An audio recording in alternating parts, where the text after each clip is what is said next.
All right, everyone, welcome into episode number 53. This is November 29th, 2022. I'm Nicholas Hill, live from the very rainy and stormy Chattanooga, Tennessee of the United States. Joining me, as always, is Gustavo Tomazeli from Americana, Sao Paulo, Brazil, and you are listening to the only podcast that covers both American and Brazilian sports, two countries, two Americas, all sports.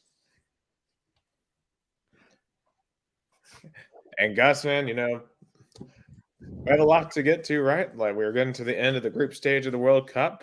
We have finished the last weekend of the regular season for college football. We're heading into December, last full month of NFL. It's about to be one of the greatest times of the year to be a sports fan. I'm advocating for. I know it was for controversial reasons, but I'll tell you, World Cup at the end of the year with college football, and the NFL can't get any better. I mean, I envy the Americans today. Look, I'm all American today, celebrating the win, of course, but for an American sports fan like yourself and others, having the U.S. in the World Cup, going to the knockout stage, and the World Cup itself, and college football, and the NFL. I mean, it can't get any better. I mean, for sports fans, it can't get any better. And also here in Americana, São Paulo, Brazil, also very rainy, very stormy. So that's another coincidence between Chattanooga and Americana on this Tuesday evening. Yeah, thankfully we are north and east of a lot of the really serious weather. Some tornadoes ongoing to our south and west. As always, it seems like it's going on in the south. I'm sure you remember, Gus, the amount of severe weather we have here in the lovely southern part of the United States. But speaking of severe consequences, today the Americans had quite the match with quite the most severe consequences against Iran, or to make that one journalist from Iran mad, Iran. Um, I'll call him Iran because it's cooler to say Iran. Iran just doesn't come off the tongue well. Um, so obviously heading into today, the Americans had to defeat Iran to move on to the round of 16 because if they lost or drew, Iran would get to move on for the first time in their country's history at the World Cup. And thanks to a goal from Wonder Boy himself, Christian Pulisic, in the 38th minute. And I think Jason Wyrick has the right pronunciation for the country over there that used to be Persia, eliminated. In fact, also we should call them Persia the entire time. Persians. I'm not going to do that.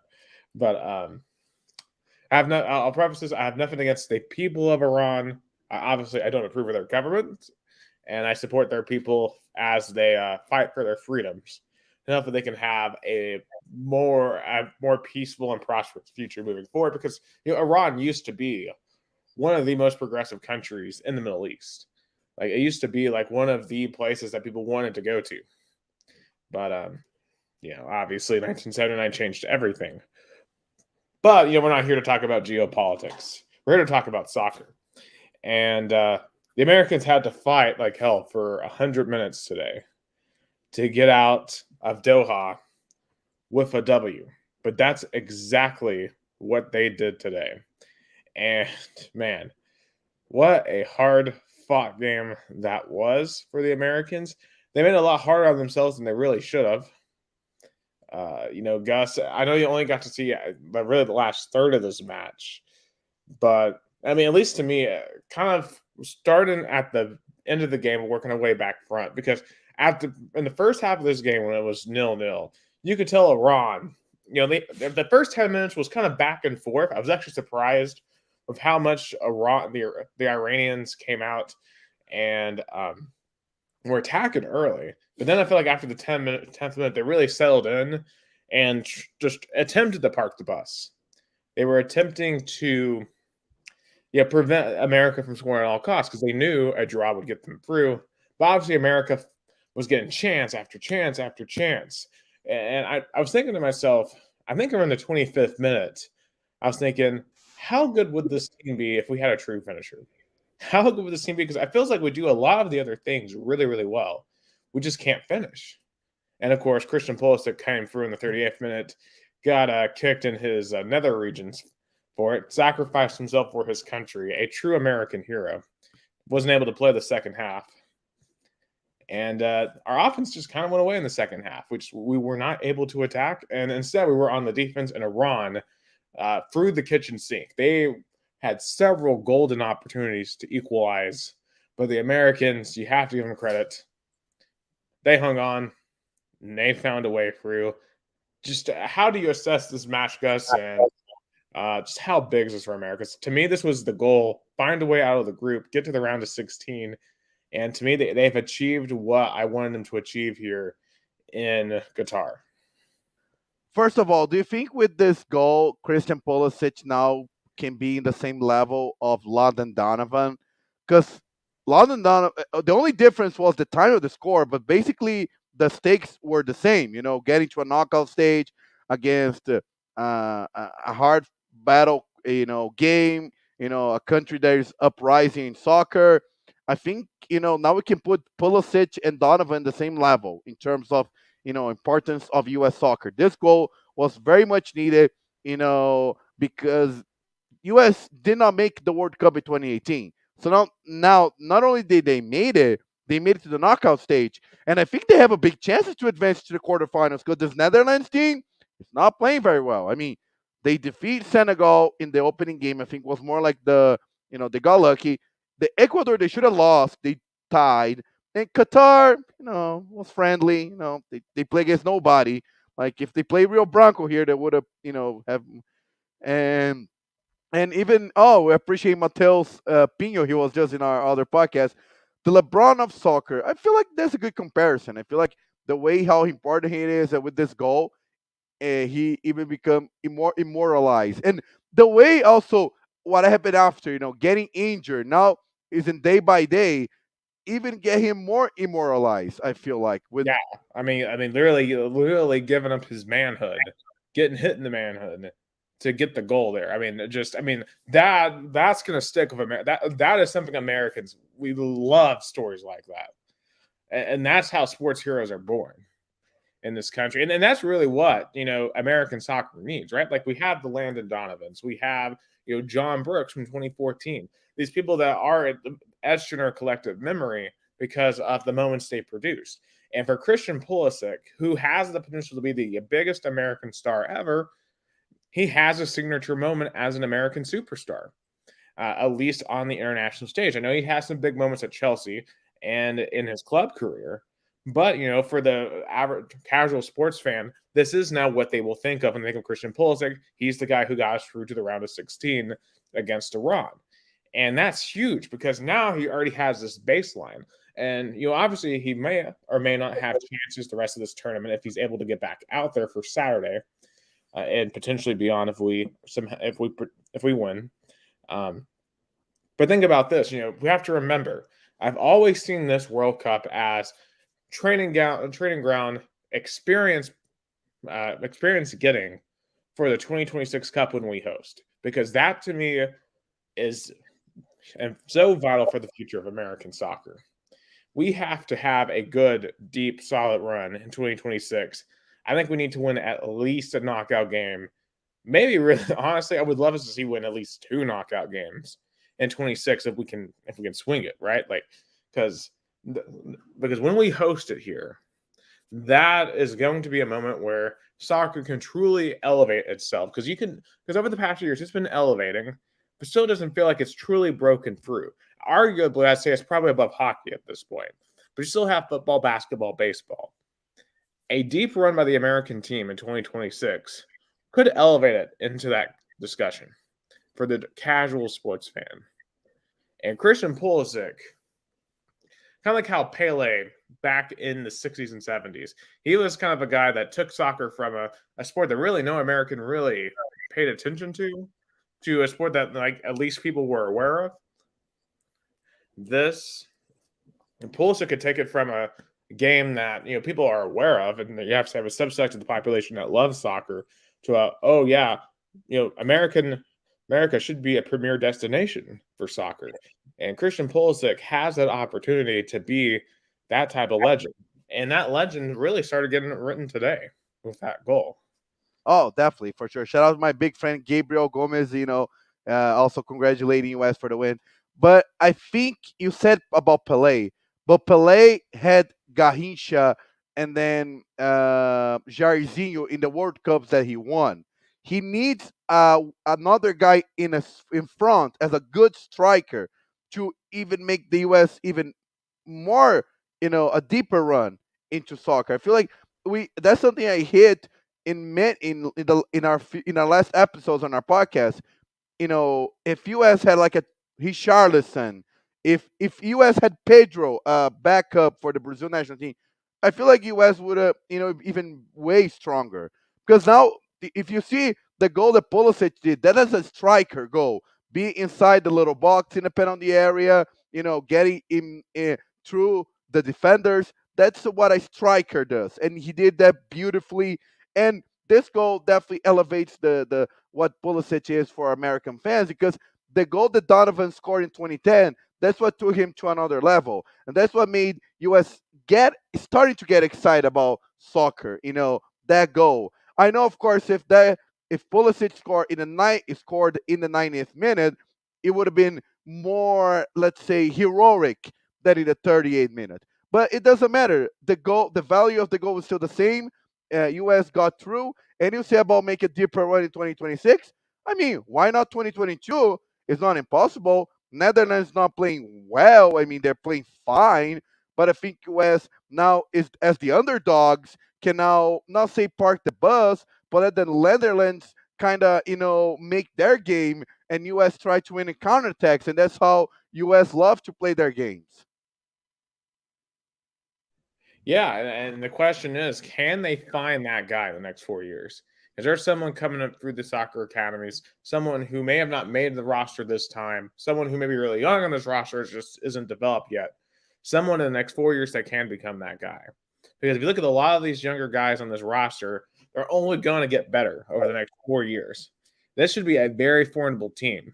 Like Matt Turner, a really good goal. After obviously, ever since we lost Tim Howard, we had the whole Brad Guzan era, and I just never really was into him as a goalie. So I'm just like, okay. And obviously, when we had Tim Howard, he really, elevated the team, right? Because he was just such an outstanding goalie. But Matt Turner, I've been super impressed with his play. I mean, we only let up one goal in 3 matches. I mean, It was a that penalty.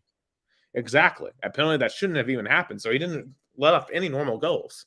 I mean, think about that. Like any goals from any play outside of a penalty, like that is incredibly impressive, especially considering that he faced 3 top 20 teams in the FIFA ranking, including top 5 England. So that to me is super impressive, and that alone, gives me confidence that the Americans can compete with Netherlands on Saturday. Now, obviously, the Netherlands, if they come out and play the game they are capable of, then it's going to be a very difficult time for the Americans. And we just have to wait and see on these injuries. Now, I know Pulisic tweeted out that he will be ready for Sunday or Saturday. That he feels like what happened today, minor thing, be back out for Saturday. But what will his form be? Will he be at 100%, or will he be kind of trying to play through at at kind of a like an 80% version of Pulisic? Because the 80% version of Pulisic still the best player in the team, because it feels like our offense just kind of completely disappointed or disappeared. And Gabriel he, asked a question. If the Americans beat the Netherlands, do you think it's possible to beat Argentina or Denmark? Well, if Saudi Arabia can beat Argentina, definitely the Americans can. Uh, I mean, I'd say we have a better roster than Saudis do. Denmark, to me, that almost feels similar to Iran in the sense that Denmark to me, they're that team. They don't really score a lot, but they play really solid defense. So I feel like America Denmark would be like a 0-0 game in regulation and go to extra time and perhaps penalties. So in that case, yeah, I think it would have a shot to be either one of those teams. I Uh, mean, US on the track to be a dark horse semifinalist, kind of like what happened in 2002 with South Korea, except then was a lot of help with the referees. So I think US can go to the semis, because I think with Netherlands gonna be like a 0-0 or a 1-0 victory. And I mean, and Gabriel mentioned about Denmark. I mean, Denmark still have to beat Australia. Australia plays for a tie, in the last round. So I mean, it can be Argentina, Australia, and Argentina. I mean, if because US plays so organized and Argentina is so disorganized, then I think can be a game. I don't know. I don't know if I'm excited. I don't know if I'm optimistic, especially the way US won today. So that's what I'm saying. Mateus bring a point that if US defeats the Netherlands and Argentina, I'll be forever grateful. Oh yeah, I mean, Imagine I, if we ended Messi. Imagine if we ended Messi's international career. That would be unbelievable. Now, Jason does bring up a good point. I know our friend Jason Warwick, he mentioned the last time that he's all in on the Dutch this year. He said, quote, the Dutch have a better midfield than the Americans. And that's a strong point of the United States. That's not a good sign. I also picked the Dutch to win the World Cup, so I'm not optimistic. So, and that's true, right? The Dutch are a very strong team. I would agree with you guys that they haven't played potentially up their potential, but that doesn't mean that they couldn't play up to their potential, right? And that's what concerns me. It feels like the Americans, at least on defense, have been very, very solid. They're going to make things extremely difficult. Like you remember, the Belgium U.S. game from 8 years ago. I mean, we held them out of the goal until extra time. So I could see this playing very similar in a very similar fashion. and I love Gabriel, my best friend, said that he will make a US tattoo if US beats Argentina. Oh my god, like, there will be, chance of USA if I mean it's like I feel like when Mel would celebrate that more than even if Brazil won the World Cup. yes, I agree. Oh my god. If that games happen, I will be I'm already cheering for US. I'll cheer twice, Imagine ending Messi's chances to win the World Cup, you know. And see Argentinians cry, that's always great. It's like seeing Bama fans cry. Hey, if the U.S. beats Argentina, can Americans get into Brazil for free for like the next year? Oh yeah, for sure, for sure. Aqui, ó. Look, Gabriel said, of course. Yeah, so that's answered. But being realistic, I feel defensively, I feel US had more maturity because the Iranians were playing some dirty tricks. Oh my God, that play, the when the striker fell in the penalty area, if it was like on the first game, it would have been a penalty. But I feel like the maturity has grown so much into this roster, then if it only would have been a penalty if the referee was so pressured to give it, because it wasn't. It was definitely like a normal contact. It wasn't a foul contact. So I felt this team has becoming more mature. And credit to Greg Benhalter. What a job he is doing. I feel like he's not appreciated enough getting this young roster to the knockout stage. I mean, yeah, I mean, you're definitely correct. I feel like they learned from their mistake in the Wells game that Walker Zimmerman made. Although I was not, you can attest, we were texting back and forth at the end. I was not happy when Zimmerman got put back on for the last 15 minutes. But hey, it ultimately worked out. Although he almost kind of, Yeah, he almost gave it a go because he was, yeah, giving off onside to all the strikers of Iranian in one play. yeah, it's a. I just, as I've said, if the Americans are truly ever going to be competitive, we can't have MLS players in the roster. We just Yeah. can't. Jason, he said that we already struggle to finish chances, and the Dutch back four is six world-class players deep. That also makes me nervous. I mean, that's clearly the weakness set. And I mentioned that a little while ago. How I was just sitting there like, how good would this team be if we truly had someone that could just put the shots away, and we just had someone that we could trust in that front striker spot, put shots away. It feels like we could be a title contender with someone up front. I mean, somebody should give a call to Joe Biden and gave Pedro, the Flamengo striker, a green card and an American citizenship. Like, They okay, imagine like also, if Salah was not Egyptian but American, and you could stick him up front at striker. How much better would this American team be with who? with Mo Salah, for example? Mo Oh Salah, my God! Oh, because like he has no help on Egypt, right? Like he's not even yeah. at the World Cup. And imagine, Nick. I mean, U.S. passport, it's so valued. I mean, a lot of people want to become American citizenships. You know, just if Qatar got players naturalized, why couldn't the U.S. make it a pitch for a really good player that plays for a country who doesn't have a good roster? I You mean, know, really, Allah, like starters, his dad's the president of another country. Like yeah, Tim Way, like George Way is the president of Liberia. So yeah, yeah, I mean, in America, we are the melting pot. If any country should be doing it, it's us. yeah. I mean, I'm saying like if Joe Biden could give citizenship to Pedro, Brazilian striker, that was, and I mean Gabriel brings a good point, and we're gonna talk about the Brazil game.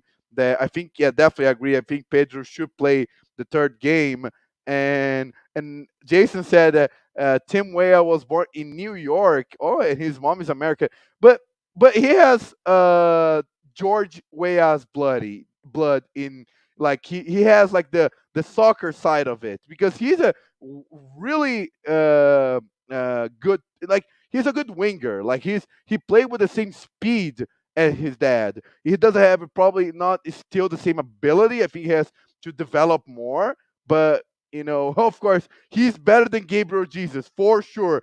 The only guy who see Gabriel Jesus as a good player is Tite, because that's the only player I wouldn't say to naturalize.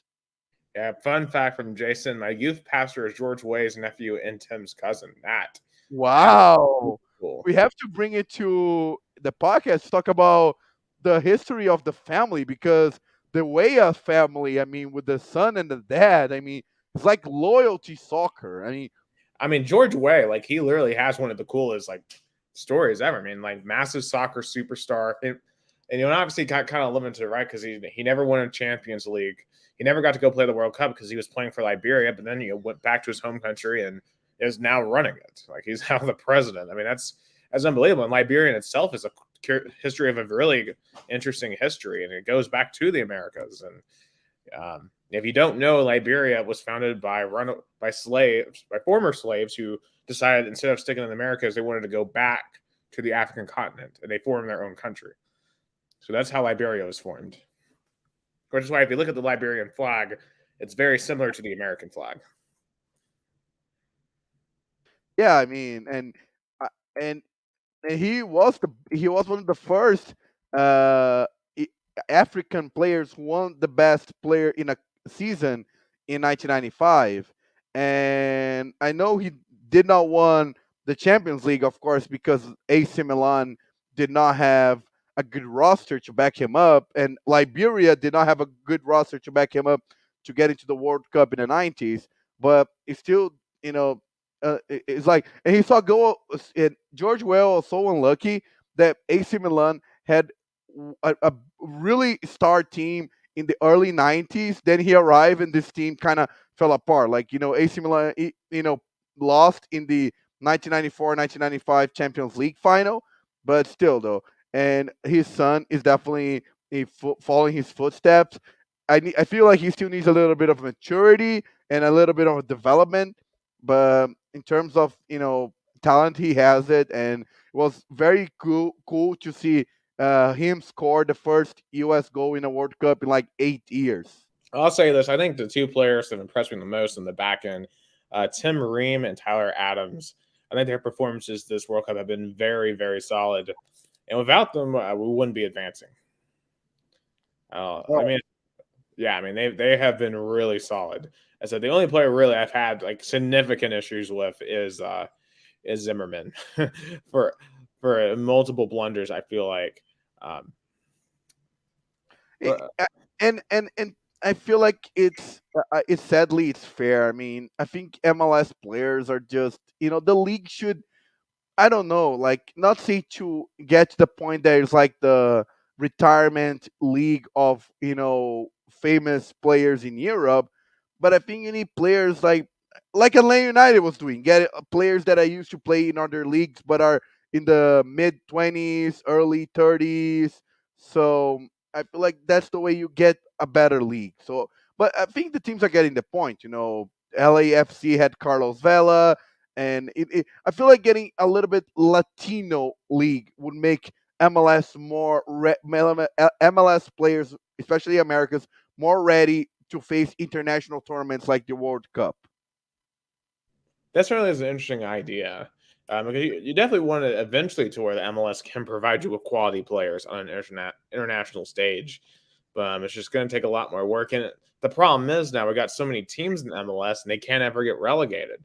So it's I feel like the quality of the league just gets diluted at this point. Like 31 teams is way too much for a soccer league. It should never be above like 15 or 20. I think would have been awesome to have MLS A and MLS B. Relegation fight would have made the league more interesting, would have make even higher ratings because relegation fights in, for example, Brazil or even in England, those games draw ratings that are interesting ratings because you don't want to be relegated. That's a nightmare. Ask any British fan of Norwich, Fulham, Watford. Those teams fight for their lives for relegation, and this makes a stronger league.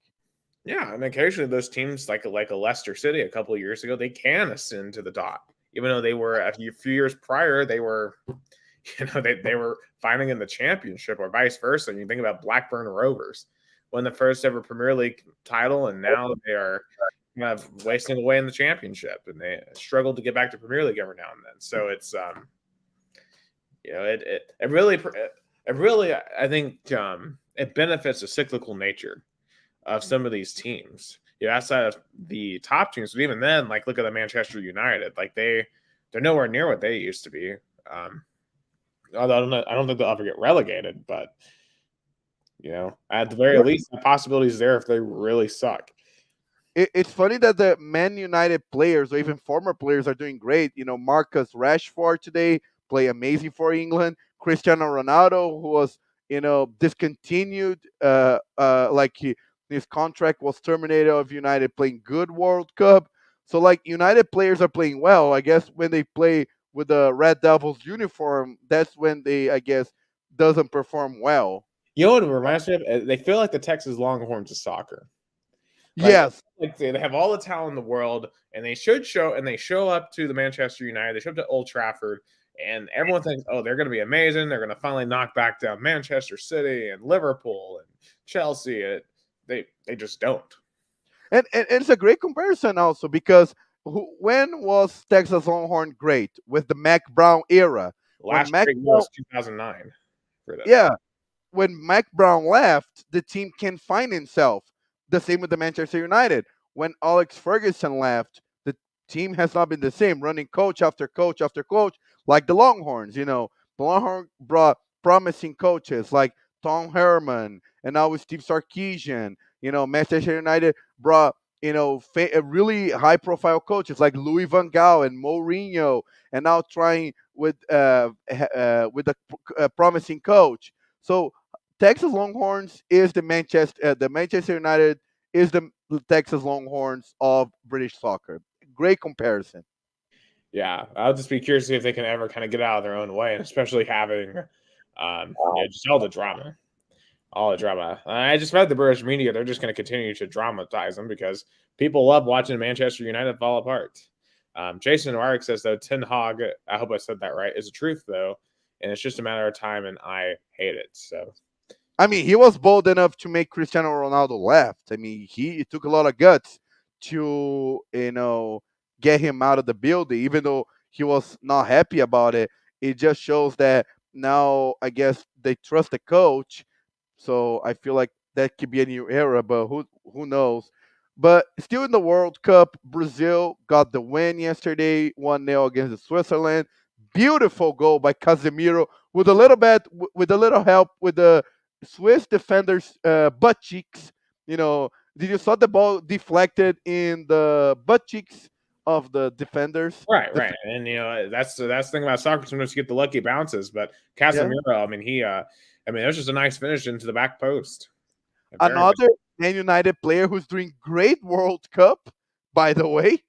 Uh, but I feel like the big question for Brazil now is how to handle the injured players. Neymar was out. Danilo was out. Now we have the confirmation that Alex Telles, Alexandro is out as well with an injury. So you have three key players that are not playing.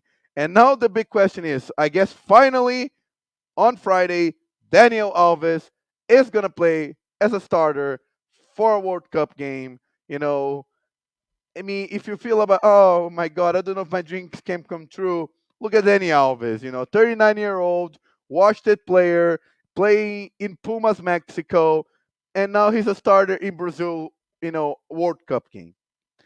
Yeah, How? but I mean, when you look at the table, though, I mean, it kind of makes sense. I mean, you guys have a free goal differential on Switzerland, so even if you kind of play your second team, because I believe you guys would play Cameroon on Friday, Yeah, um, I mean, heck, with your second team, you probably still can beat Cameroon. So, yeah. um, I think we only need a tie to be first. Yeah, if Brazil ties the game, Brazil is first. Brazil is already in the knockout stage because neither Cameroon or Serbia could surpass Brazil. And Brazil with a tie will be 7 points, and Switzerland can only get to six. So, with the second team against Cameroon, Brazil definitely can tie the game. But the feel is to the knockout stage. Would Alexandro, Danilo, and Neymar would be recovered? Would be ready for it? Or TT? That's why I feel like this game is so important to Brazil. Is TT need this game to find the players to replace those three if they are not available for the knockout stage. That's I feel like TT needs to test it out, and that's why he's gonna rest a lot of players and I think Brazil lineup starting lineup is going to be Everton and goal. Dani Alves. Uh, I think he might play. Uh, I think Militao and Bremer and Alex Telles. So a total backup defense. Fabinho and Bruno Guimarães. Even though Bruno Guimarães was you know a probable starter on the last game, and he deserves to be a starter. I think even on the first team. And the off in the offense, it looks really promising with Anthony, Rodrigo, Gabriel, Jesus, and Martinelli. I think, for the love of God, Gabriel Jesus cannot be a starter even the second team. He doesn't make any sense to be in this squad, in this roster. He is a good player, but Pedro is way, way, way, way better. As Gabriel pointed out, like he deserves to play. He is, had a phenomenal season at Flamengo. He's a true striker. So I feel like Pedro should be the starter of this team, but I don't know. Tite just loves Gabriel Jesus. I don't know. Maybe because of the blessings that Jesus gave. I don't know. But I feel like Brazil should make tests this Friday game, especially if Neymar, Alexandro, and Danilo keeps still not available for the knockout stage. I mean, you have nothing to lose. I mean, I would test out as many different combinations as you can, some different tactics with that backup group. Just kind of put them in different situations that you might need later on. Because even I said, I think with the second team, I think y'all can at least draw with Cameroon. Perhaps they'll even win outright. But obviously, Cameroon, they're going to come in with on fire because they have to win and hope Switzerland loses and then be ahead of Serbia on goal differential to move on to the next round. So definitely, Cameroon's going to come in with a lot more motivation. I feel like in this match, but at least for Brazil, I mean, there's really no pressure here. It's just kind of your wine, kind of just like your breathing game before you actually have to go blow for blow in the knockout stage. Because right now, when you look at Group H, right now, if we were to start today, Ghana would be the second team from Group H because Portugal has two wins right now. They're going through, but obviously, Uruguay could take that. South Korea could take that.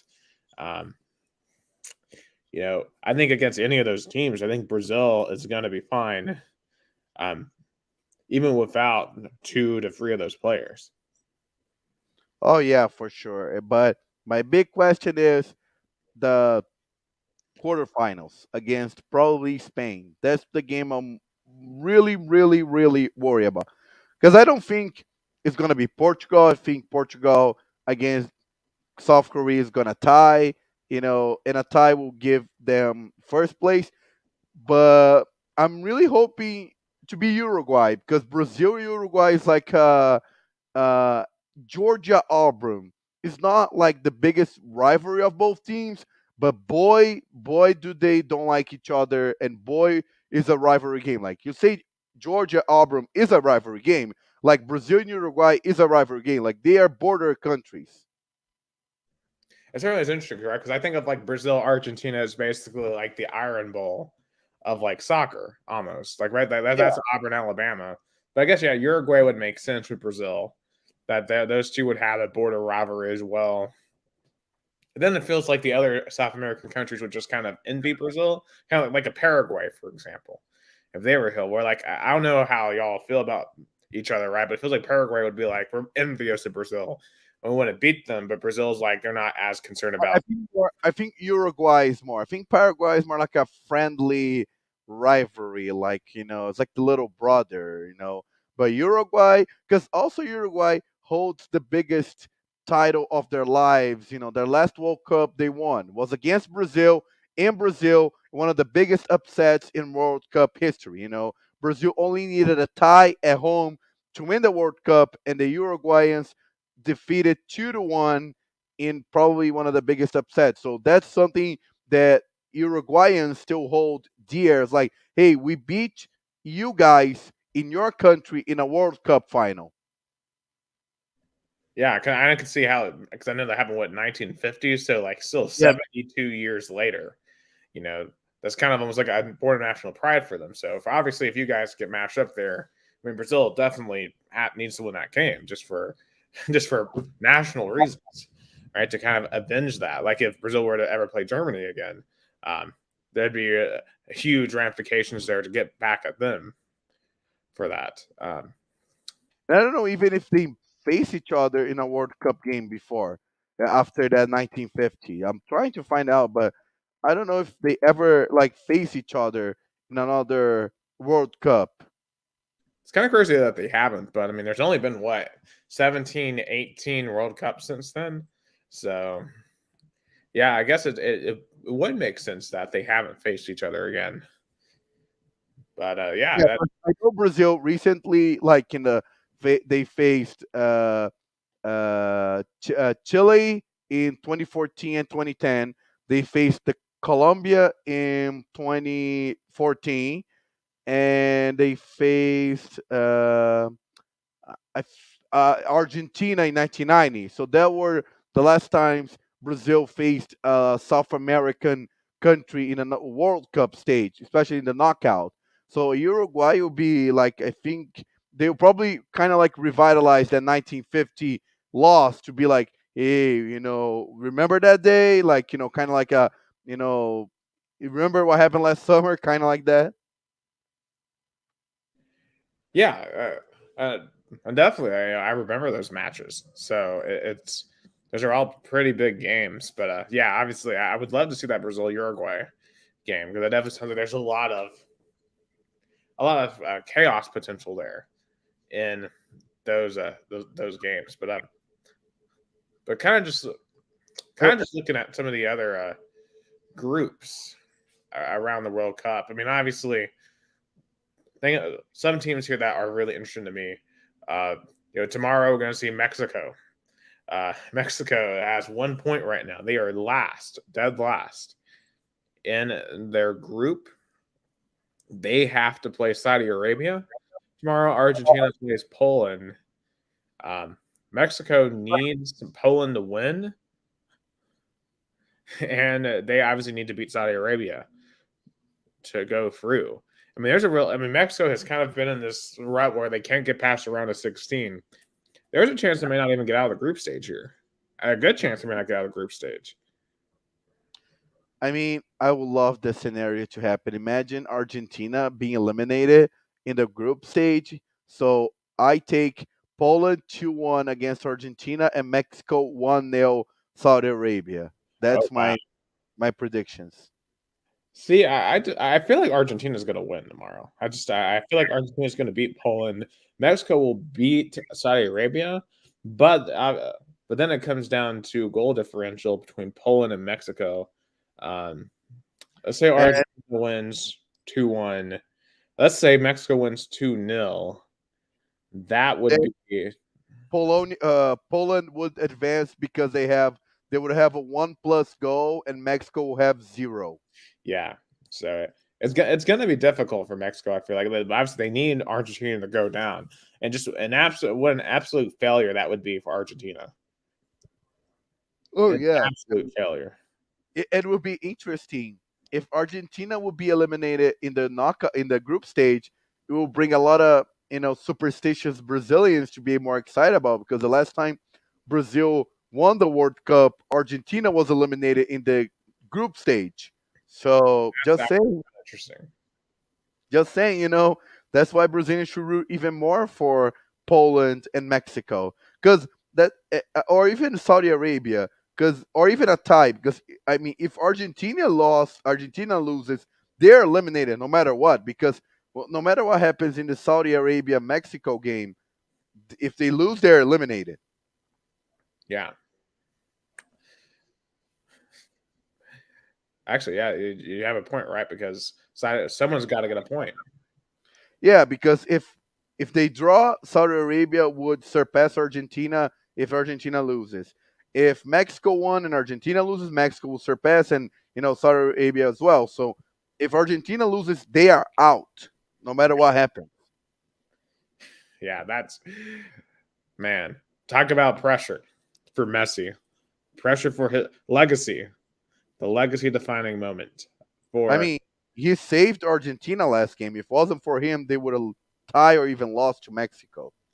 yeah, very very interesting what Argentina find themselves in there.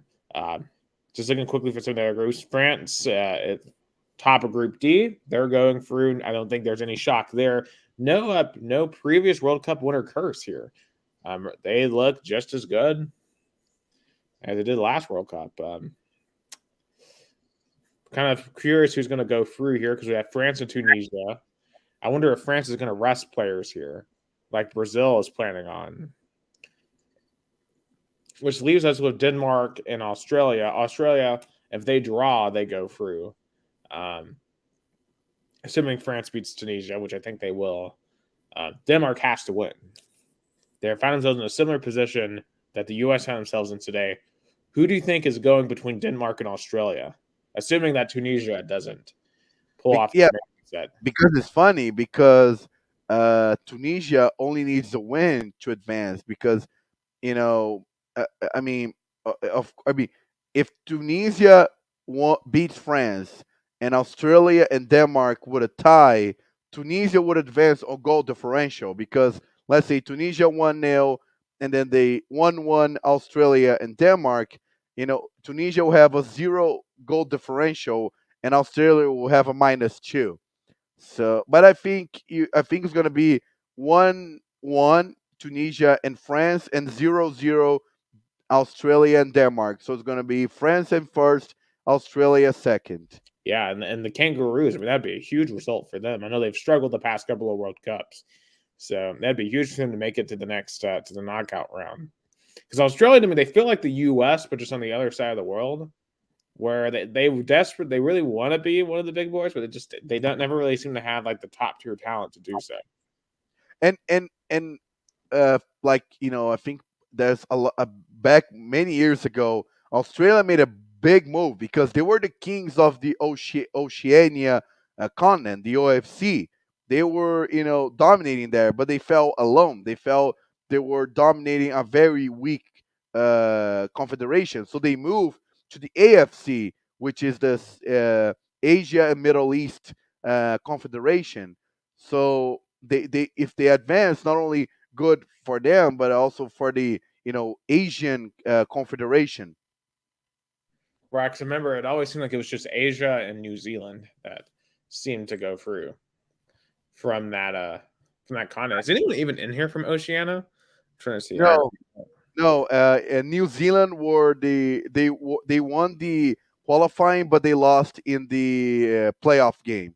Wow, that's actually pretty interesting that they just shell an entire confederation like that. Yeah, I guess they're just that weak. let me saw they lost to Costa Rica. They lost to Costa Rica. Yeah.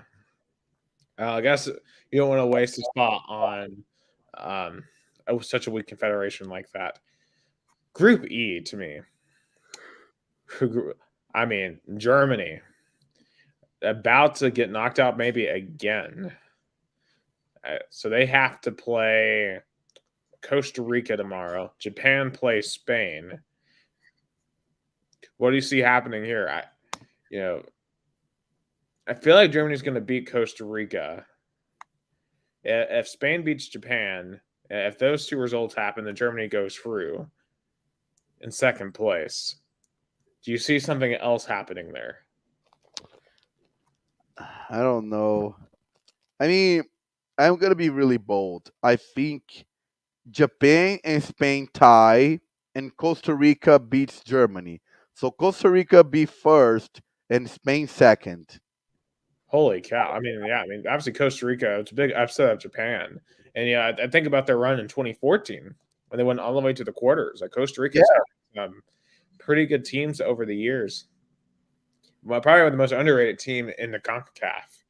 So, hey, that would be pretty insane. And if that happens, man, we talked about this in the last episode. Germany would have to start a new 12-year plan. oh yeah.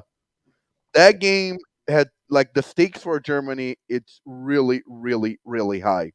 Because if they got a second consecutive group stage elimination in World Cup, then there'll be people asking for the resignation of the head coach, for the president of the federation, even for the chancellor of Germany. The fans are going to be furious to be like, we went from champions of the world to back group stage eliminations in the World Cup, relegation in the Euro Nation League. Like, Germany is going to become a pariah in like, nation soccer, especially in Europe. Yeah, I mean, it just and think about they got knocked out in the round of 16 last year in the Euros to England. Um, just hasn't been a good run recently for the Germans. So I wonder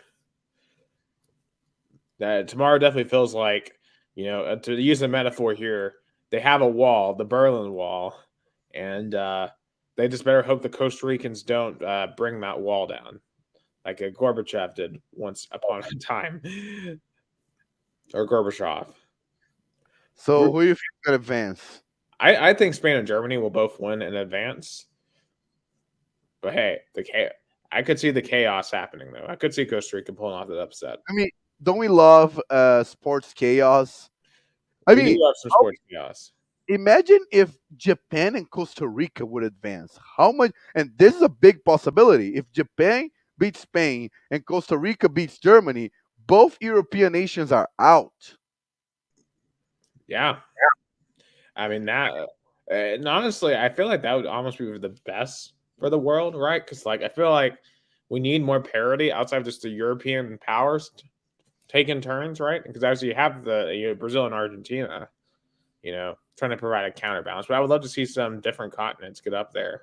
I It's mean, kind of like SEC and Big Ten in college football, right? Like I want to see some Big Ten, ACC teams get in the mix as well. So for Brazil, it would be awesome because if that happens, Brazil would only face an European in the semis. That would be great. Because then, oh, Nick is back. yeah, it Uh, has slight technical malfunction there, but okay, but for Brazil, this is the best case scenario that I just lay out. can I repeat that again? Because I kind of I got knocked No, out for a second. I was saying that Brazil had, remember how I mentioned that Brazil had a lot of troubles with Europeans in the knockout stage. Brazil's 0-4 in the last four World Cups against Europeans in the knockout stage. So if Germany and Spain are eliminated in Group E, then Brazil would only face a European team in the semis. I mean, that would definitely be to your benefit. But I will say this, at a certain point, though, you will have to defeat a European team to win it all, right? So to No, me, I know. it doesn't matter to me that if you wait till semis or have to face them in the quarters, it may give Neymar a little bit more time to get out, to get healthy for a match of that caliber. But at some point, Brazil's going to have to get over that hump. So to me, I don't think that's that big. I mean, obviously that it would be huge if y'all can push it back one more game, but we'll just have to wait and see how it plays out. Yeah, because in 2014 we only had to face an European in the semis, and we all remember how that went out. Yeah, I think another speaking of European powers, another one that is on the brink when they play is Belgium. Belgium is in third place. If you look at Group F, Canada is eliminated, but everyone else is fighting for their lives. Croatia and Morocco will play each other because Morocco spurred the upset of Belgium. Croatia will play Belgium. What do you see happening here? Are the Belgians, this is probably the golden generation's last gasp. Are they going to go out flaming it in the group stage? First of all, congratulations to Morocco. They are in no matter what happens, because even if they lose, uh, there's going to be a winner between, even if like Belgium and Croatia. If they tie, Morocco is in. If Croatia, oh no, only if Belgium beats Croatia and then Morocco lose to Canada, then Morocco's out. But Morocco's is really close. I think they can tie to Canada. They can do that. I think Canada is eliminated, even though they're playing really well. But I think congratulations to Morocco's, giving trouble to Croatia and Belgium, second and third in the last World Cup. Belgium is even first in the FIFA rankings that you mentioned earlier. But the problem with Belgium is vanity, is, De Bruyne complaining about the defense, and then the defender complaining about the offense. It's a blaming game, and I think Belgium's going to be eliminated in the in the group stage. So I think Croatia 2-0 Belgium. Morocco's going to tie Canada. So I think Croatia first, Morocco second. Yeah, it just Belgium. They just don't look right. As you mentioned, like they're blaming each other. They're not in sync in soccer. The most important thing is you got to be in sync. And those Belgians, they're not in sync. I think Croatia Belgium will be a tie. I think Morocco wins. I just think this Canada team, even though they're playing well, they're almost like a way worse version of the U.S. They can't finish. They can't finish when they need to finish. And Morocco, they've proven they've had the clutch gene. So to me, I actually kind of like Morocco at the top of the group. I like Croatia in second. So talk about an upset there. If that Yeah. occurs. And in Belgium, I mean that an absolute failure on their part, of course. So we've talked about Group G. We've talked about Group H. Of course, we've obviously talked about the U.S. England obviously top of the group. Wales, I feel like Wales is one of the most disappointing teams in this World Cup. I feel like they could have done way more than they did. Only 1 point. I think that 2-0 loss to Iran was just a brutal, brutal result. And if the Welsh don't make it back for another 50 years, they're going to be thinking about that loss to Iran. But at least Gareth Bale scored in a World Cup. He deserved after really, long and victorious career. Even though it was a penalty that shouldn't happen, only happened because of a defender mistake. But I was expecting more from the Welsh. England dominated today. They, show why we're the big brother and the Welsh is the little brother. Yeah, And also shout out to Senegal. Senegal pulling off the win against Ecuador. That was an awesome game. there was I was Gutsy win by Senegal. Do you see them having any shot against England? Oh yeah, I mean they upset European nations before. 2002 they upset the France, which at the time were the current champions. I think Senegal can upset England because England is the favorite. So, and England being the favorite does not play well. Remember in the Euros final where they were the favorite playing at home. England playing with pressure, they don't handle pretty well. Yeah, and I feel like there's a lot of pressure on Southgate because I know during the American draw the other night, because I follow the England team account too on Twitter. If you just go on, you just see all the Twitter accounts are like Southgate out, Southgate out, Southgate out. The British people are over Gareth Southgate. They think he's holding the team back, especially with some of his management decisions. A loss to Senegal would be, I think, fatal for his career. Oh yeah, So yeah, he cannot afford that loss. But no. I do think England will win. Of course, we've talked about USA, Netherlands. Um, I don't know if we picked it though. Who are you picking in Oh, USA? I think we forgot about Group H. Do you talk about Group H? Yeah, I mean, I Yeah, know Portugal's through. yeah. Oh, that's true. I know what we said. I asked you if any of those three teams would give Brazil trouble. Who do you think Brazil is going to play there? Group Uruguay, Uruguay. H? Even though Uruguayan head coach is stupid because he's not putting De Rascaeta in. How can you not put one of the most talented players in the Brazilian league, as a starter? That's just insane. He's just out of his mind. I know he is he's replacing Oscar Tabares is hard, and I know Diego Alonso was a really good defender when he was a player. It was a good striker actually, but how can you not put De Rascaeta in? How? I mean, it certainly is interesting. And if they don't, I mean, they could find themselves in a position where they lose, right? Because they do have to face off against Ghana, and Ghana is a team that is, to me, really dangerous. Of course, we know what Ghana has done in previous World Cups, right? They've been abandoned the side, foreign in the side of the United States. Yeah, they played really well against South Korea the other day, I and mean, that win. One of the most exciting games of the tournament, I'd say. I mean, Ghana Uruguay brings a lot of memories. Do you remember 2010 quarterfinals? Yeah, because Uruguay took them out. But do you remember how that unfolded? I'll never forget. I will Oh, never. wasn't it like? Because The I handball, vaguely remember the it. handball, the handball of Luis Suarez Oh yeah, that's right. in the last minute of the extra time. So that was the last minute, and then the idol of the country, Rian Guyan. He was Guyan was Asamoah Gyan, the legendary, the best player Ghana could produce. A guy who'd play in Europe, for many good teams, got the ball and shot out. He shot out the last chance, Ghana had.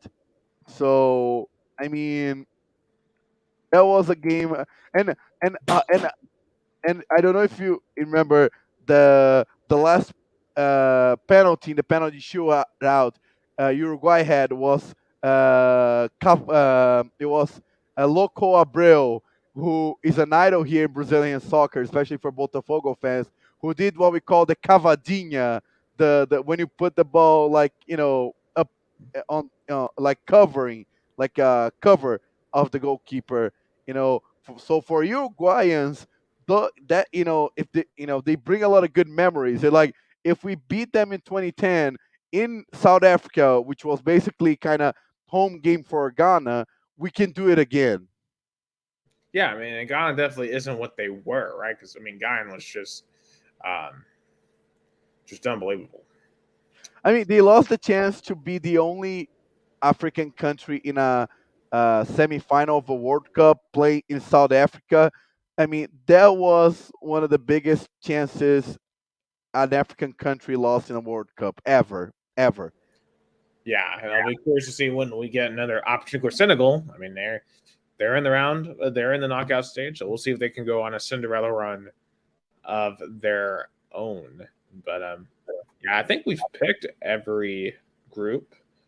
So, is there anything else you want to bring about the World Cup? So for the two World Cup knockout games that are already defined, I pick US over Netherlands, and I pick, even though it's going to be a hard game, I pick England over Senegal. I'm definitely picking England over Senegal. I think this thing is going to go to extra time. I just have my questions about our ability to finish when we really needed to, especially against a team of higher talent like the Netherlands. We're going to have to find ways to finish chances that we didn't in the group stage. We should have had way more than 2 goals. Of course, we really should have had a second goal today that was taken out by a really questionable offsides penalty. Part of his body was over, so it probably was correct, but looking back at it, it's very tight. I'm going to pick the Netherlands, but tight. So I guess we're continuing the Titan strategy for this week. So I'm picking the Netherlands. Ooh. So you're not gonna trust your home country. I trust US. Yeah, I picked. I didn't pick us against Iran, so and it worked. So we're gonna try it again. Yeah. The So moment I start believing is when it will all come crashing down. So and I pick, Brazil to tie with Cameroon on Friday. And Brazil I think is gonna face Uruguay, and I pick Brazil in extra time to beat Uruguay. I would agree with that. I think that'd be a very, very entertaining match, but I think y'all just have too much talent, especially assuming all your players are back for that match. So let's move on to some college football controversy. Oh yeah, okay. Now it's time. Now it's time to go into a bit of a rant here. I need someone to sit down and explain to me, kind of like I'm in elementary school, like I just woke up out of a 10-year coma, and I have not watched a single second of college football in a decade. Sit down, show me the resumes of Alabama and Tennessee, and explain to me how Tennessee, who defeated Alabama head to head in one of the most memorable games of the season, a team that also went to LSU and defeated them by 27 points. By the way, the same team that defeated Alabama at home in overtime. Let's not forget about that. And Alabama and a Tennessee team that also has several other quality wins throughout the season. And considering that Alabama's most quality wins this year were against Mississippi State and Texas, which neither team really. Both teams are a verge top 25 teams. Mississippi State wasn't even in the top 25 rankings until they upset an Ole Miss team that was distracted by Lane Kiffin, maybe or maybe not going to Auburn. Look, I know obviously the 25-point loss to South Carolina, going up 63 points, not a good look. But South Carolina just went on the road this weekend and defeated Clemson. And South Carolina now is ranked number 19. That's higher ranked because right now, think about this. Alabama's best win is number 20 Texas. Our worst loss is number 19 South Carolina. Our worst loss is better than their best win, Gus. So how is Alabama at 6 and how is Tennessee at 7? How? I guess the committee now takes a new factor called history in college football in the last 5 years. Yeah, or like the last 10 days. It's like these people have the memories of squirrels. Like these people cannot remember anything that happened before the middle of November. It's like, why do we even have playoff rankings before Thanksgiving? Like, what's the point? What's the point in playing football games? I mean, if a head-to-head game doesn't matter, then why? Especially when the teams have the exact same record. And remember this, Alabama played in the worst side of the SEC. Alabama didn't have to play Georgia this year. They didn't even have to play South Carolina this year.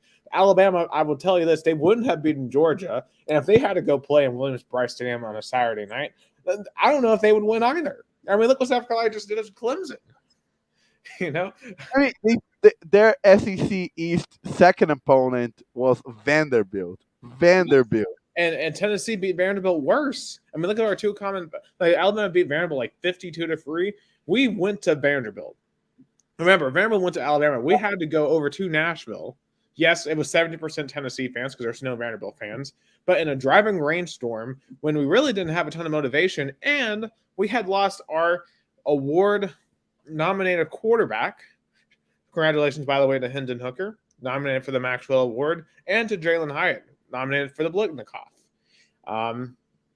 We went there and just won by a measly 56-0. In a week where people were running around like, oh, Josh Heupel's lost the locker room. This team isn't together. Tennessee isn't going to show up. And Kirk Herbstreit ran his fat mouth in last week's playoff show and said, oh, you won't have to worry about Tennessee after next week when Vanderbilt beats them. Vanderbilt couldn't even score a point on Tennessee.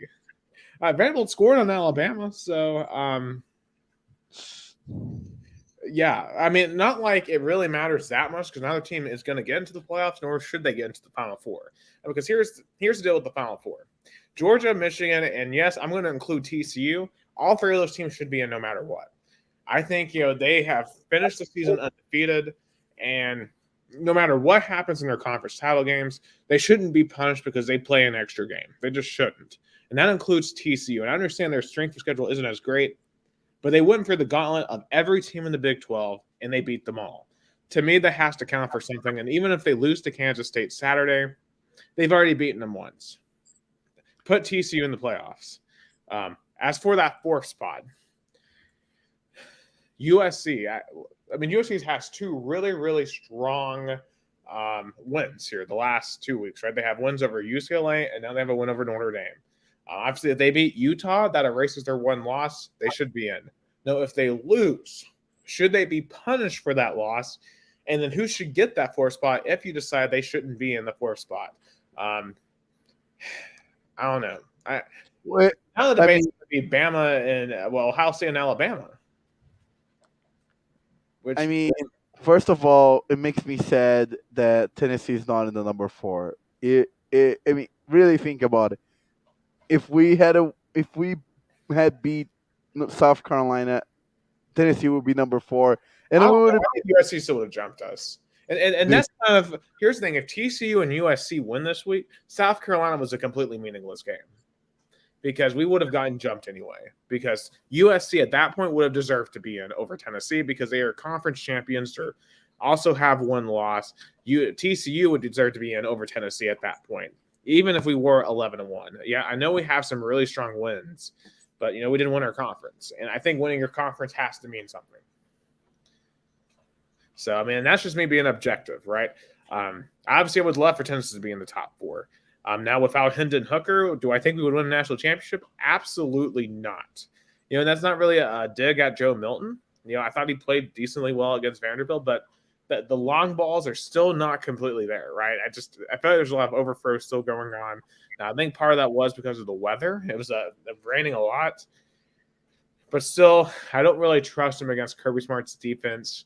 Heck, Michigan would give us a really difficult time, too. I mean, Michigan shut down the other top – because there's really 2 elite offenses in the country, right? The top 2 elite offenses in the country are Tennessee and Ohio State. And Michigan just really dominated Ohio State.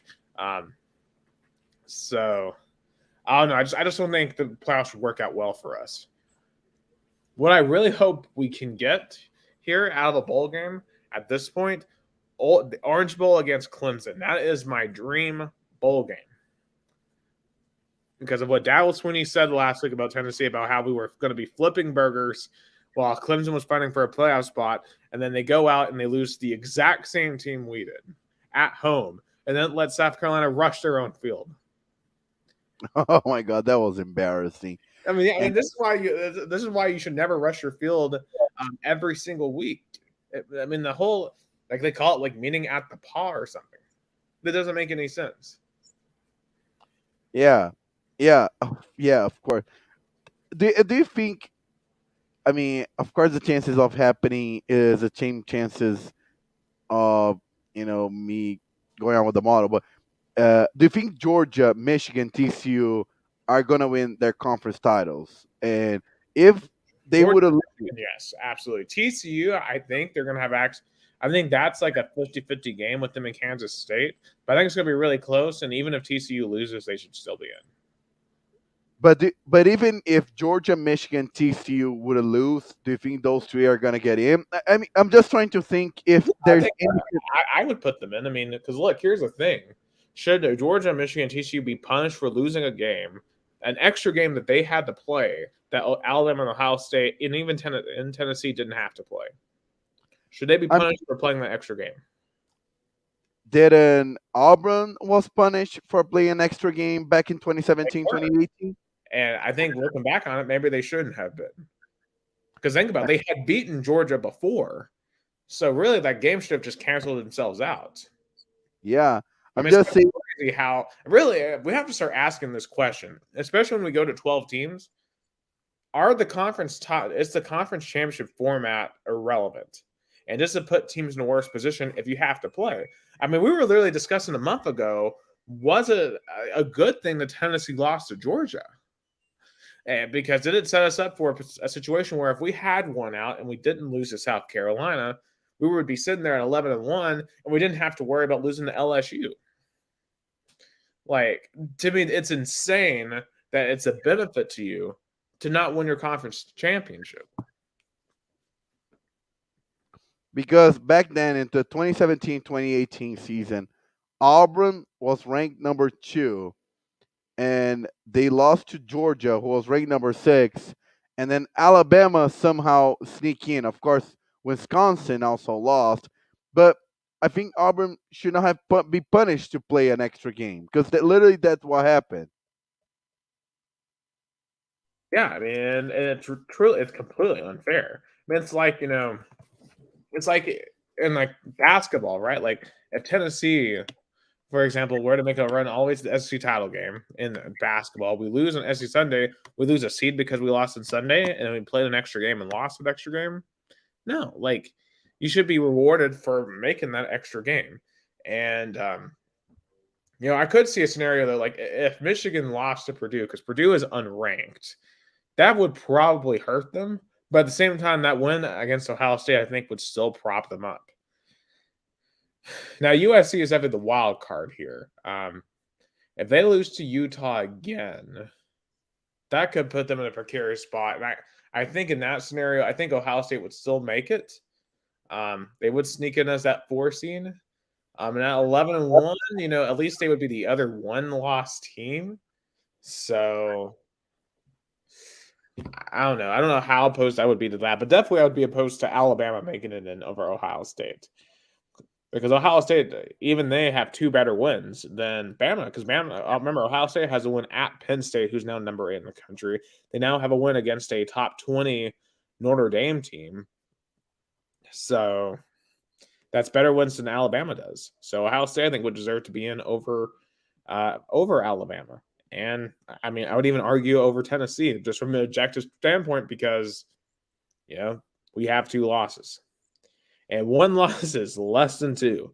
And yes, we have a stronger strength of schedule, and we have 2 even better ones than Ohio State does.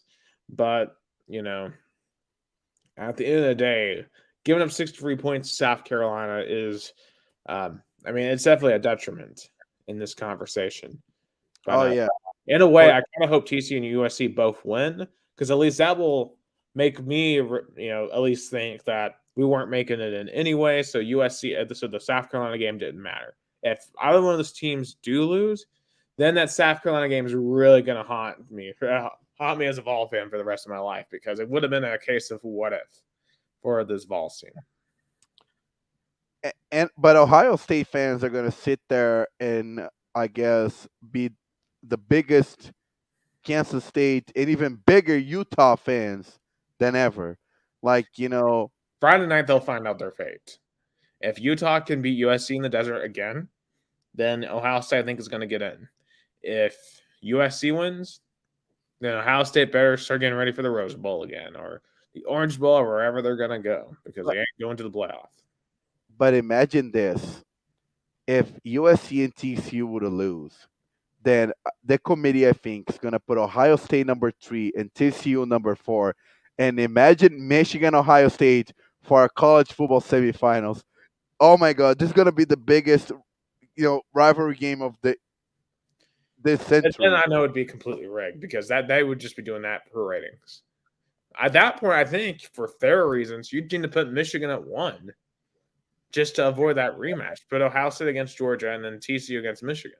But I'm rooting for the rematch. I'm rooting for Michigan, Ohio State in the neutral field in the college football semifinals. I feel like You it'd be know, almost undeserved. Like, here's the thing: like Duke, North Carolina, they both had to fight through a whole bracket to meet each other. So when they met in the Final Four, that was at a completely earned rematch because both of those teams fought to get to the Final Four.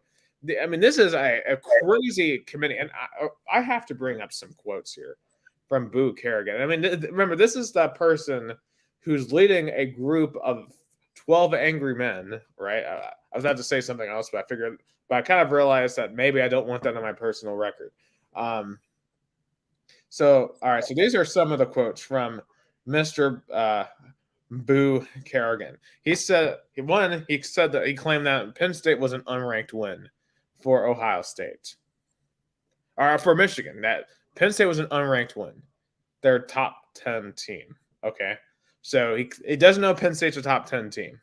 This is supposed to be a guy that's supposed to like be an expert enough in college football to pick out the top 10. He also said that Alabama is ahead of Tennessee because the full body of work is the difference. Full body of work. I went over that. Alabama's best wins are Mississippi State and Texas. Tennessee has top 15 wins now since LSU choked against Texas A&M. Boo Corrigan also said it's not necessarily the case that Ohio State would stay ahead of Alabama this weekend. Neither team is playing on Saturday. I mean, they could seriously put Bama ahead of Ohio State for no reason, even though neither team plays. Could they slide in Alabama, even though they don't play, and they have 2 losses? oh my god. I mean, could you imagine if they throw in Alabama and like let's say TCU or USC loses and they're like, you know what? We're gonna throw in 10-2 Alabama at number 4. We're gonna have Bama versus Georgia. Could you imagine? I would boycott that game. If they do that, I will boycott the playoffs because that would be the most biased nonsense I have ever seen. I mean, after Ohio State making the playoffs in 2020, when they should not have. Didn't have the. I mean, then again, they did blow out Clemson, so they kind of proved they belong. And I do believe genuinely they were the second best team that year, but they didn't have a full schedule. Yeah, but I mean, Alabama could give Georgia some trouble. I think they could make it competitive, but they don't earn it. It would be a great game. I mean, I don't think Georgia would blow Bama out. I mean, right now, looking at how Georgia's been playing recently, I mean, Bama could beat them, but I don't know if Bama's just consistent enough. And the thing about Georgia is they tend to play their best against the better teams. That's why TCU and USC better win those conference games. They better do it. They better. I'm rooting for them to win it because I want to see them in there. USC. I want to see Caleb Williams against Georgia. I would love to see him Lincoln Riley against that Kirby Smart defense again. Because remember, Lincoln Riley a couple of years ago put up 45 on Georgia. Now that wasn't enough to win, but it was a phenomenal game. So could he replicate that performance with Caleb Williams?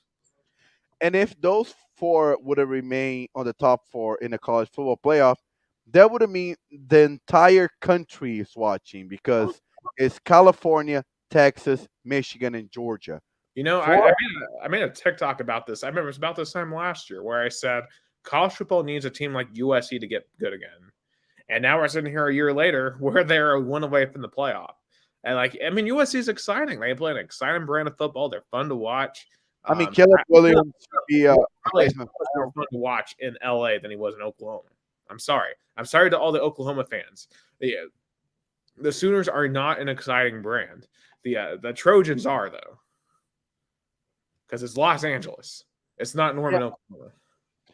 And I mean, also how phenomenal is the Lincoln Riley kind of replicate what Sean McVay did at the Rams? Because remember, the Rams were a tire fire when they moved from St. Louis to LA, and then Sean McVay took over, and then bam, if it took like 1 or 2 seasons, they were the Super Bowl finalists. Yeah, I mean, it is very similar to an extent, and the thing about USC this year is they've proven you can build a team for the transfer portal, and that was the question coming into this year: could you take a bunch of dudes from the transfer portal, all very talented, put them together really quickly, and be very competitive? And USC has proven, yes, you can. which means now with this transfer portal, and by the way, Gus, if you've been paying attention, the transfer portal has already been going crazy. There are so many players that are looking to take their talents elsewhere. I can only imagine what Josh Heupel and staff are doing right now behind the scenes because, man, there are a lot of potential talent that needs to come to Knoxville, that can come to Knoxville, and that should. And But they've proven that USC has proven that you can take a couple of those guys, bring them in, and it can change your fortunes completely. Because USC last year was sorry; they were 4-8. They had no lines of scrimmage. Their defense was horrible. Their offense was very inconsistent, and now they're one away from the playoffs. oh yeah, and I just hope like I was having a college football college football podcast in Portuguese, and one of the panelists were Oklahoma fan, and she were joking about Josh Heupel coming back to his alma mater that as he played for the Oklahoma. They cannot have them. That cannot happen. I will even suggest build a wall or do something that will kept him. The good thing for us, at least, is Oklahoma made the stupid mistake of firing Josh Heupel back in 2014. So I don't know if Josh Heupel would want to go back. That's true. That's the only relief. Yeah, I mean, of course, and here's the thing: with any of these coaches, they could leave at any time, right? Like, Josh Heupel can say he's all Tennessee now, and then tomorrow he gets a job in the NFL or something. You have to kind of grow to know that this is a part of it. Kind of after like the whole Lane Kiffin situation, I've grown to like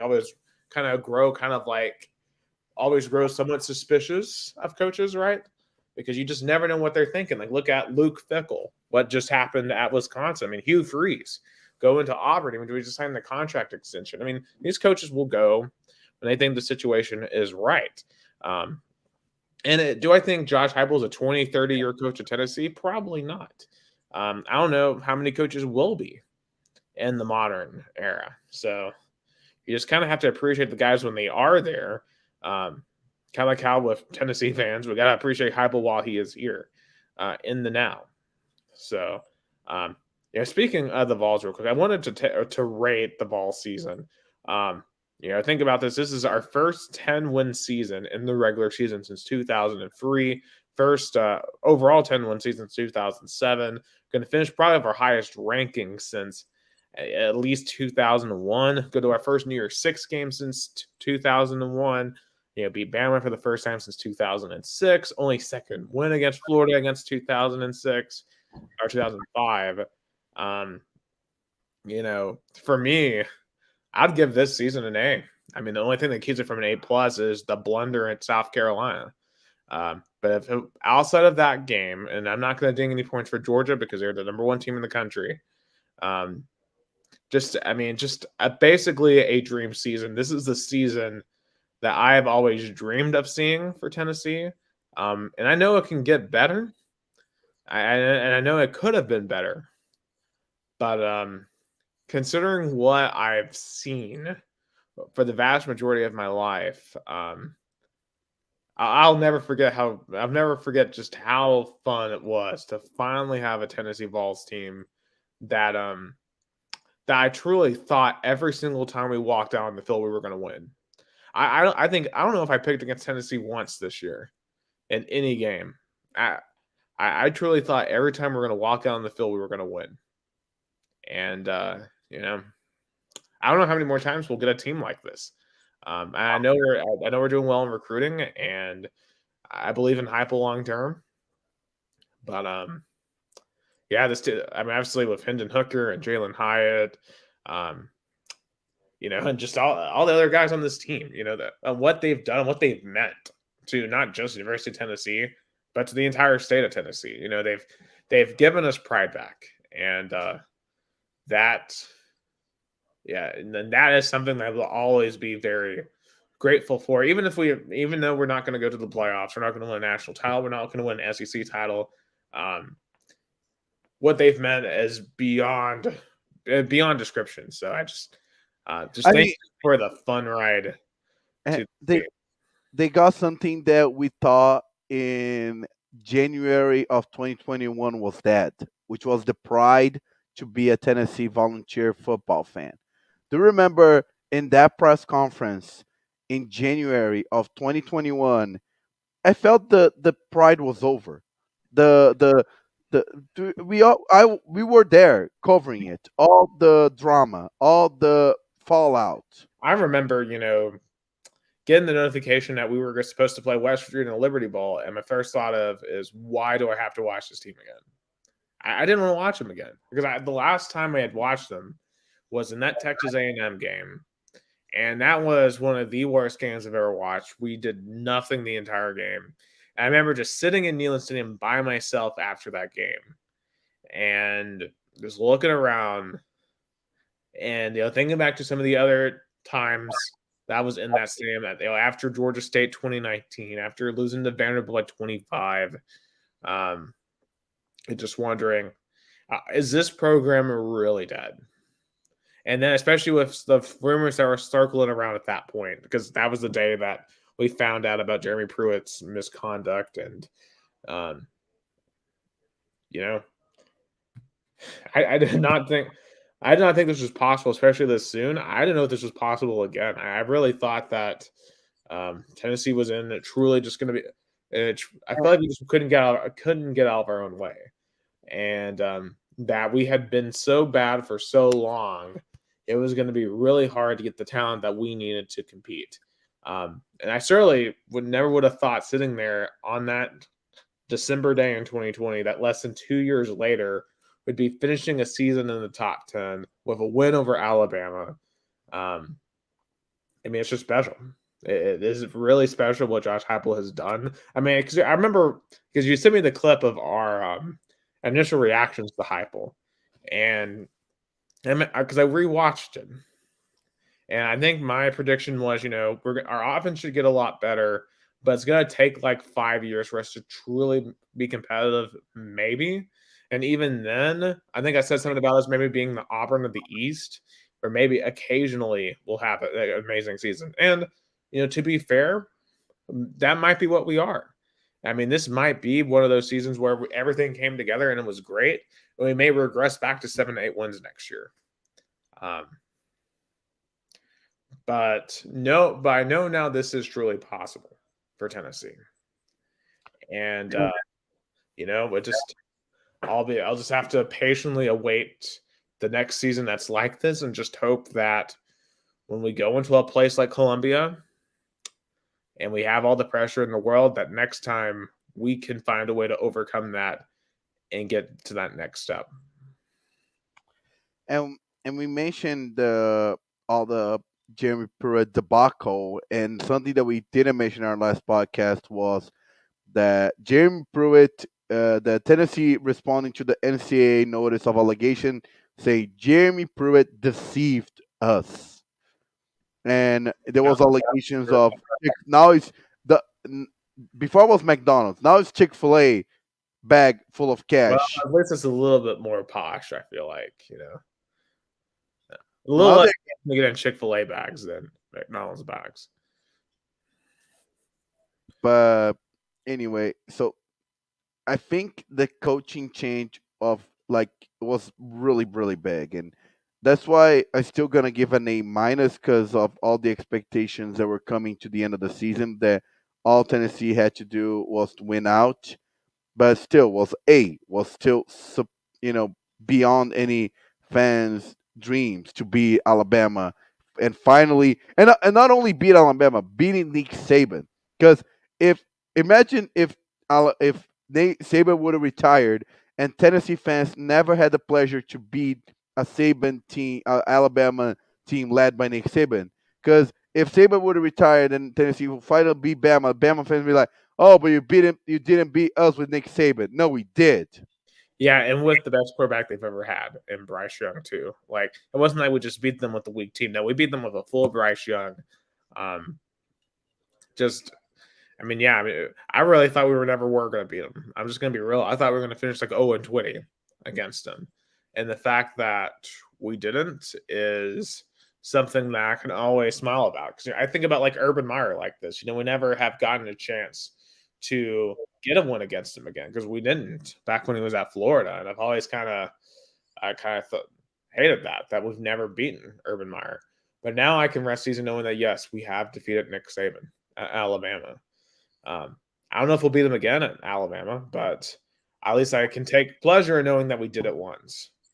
Um, and I would like to do it more. But Yeah. that certainly will be an interesting long road ahead. Um, obviously, as I mentioned, the bowl projections, I do think Orange Bowl is the most likely bowl against potentially a Clemson or a North Carolina, whoever wins the ACC. Of course, there's rumors that the Rose Bowl might do some weird stuff with Ohio State. They might want to skip them. So I may send Ohio State to the Orange Bowl, and I might send us to like the Cotton Bowl to play like Tulane. I don't know exactly how it's going to play out, but we are going to go to one of the main bowls. So it's going to be exciting. I mean, if you had the opportunity, which one would you choose? Would you want to go to the Sugar Bowl, the Orange Bowl, or the Cotton Bowl? Which one out of those three would you want to go to? I think Orange Bowl because it meant a lot to Tennessee fans. Like Tennessee and Orange Bowl, that goes back way back. Right. I mean, the Sugar Bowl, too. Think about the Sugar Bowls, like in the 80s, the 1985 Sugar Bowls. Yeah. I think a lot of people, I think, from a kind of an emotional standpoint, they want to, because I still remember I saw a tweet for someone saying that Vols your birthrights on Bourbon Street on New Year's. Like I mean, it would be cool to be at the Sugar Bowl, but I'll take any of these bowl games because that is, I mean, it's just huge to be back on this stage for the Vols. So I guess to kind of finish off, who do you think the Final Four is going to be next week? For me, I think it's going to be Georgia, Michigan, TCU, and USC. I think TCU and USC are going to take care of business this weekend, and I think that's going to be the Final Four.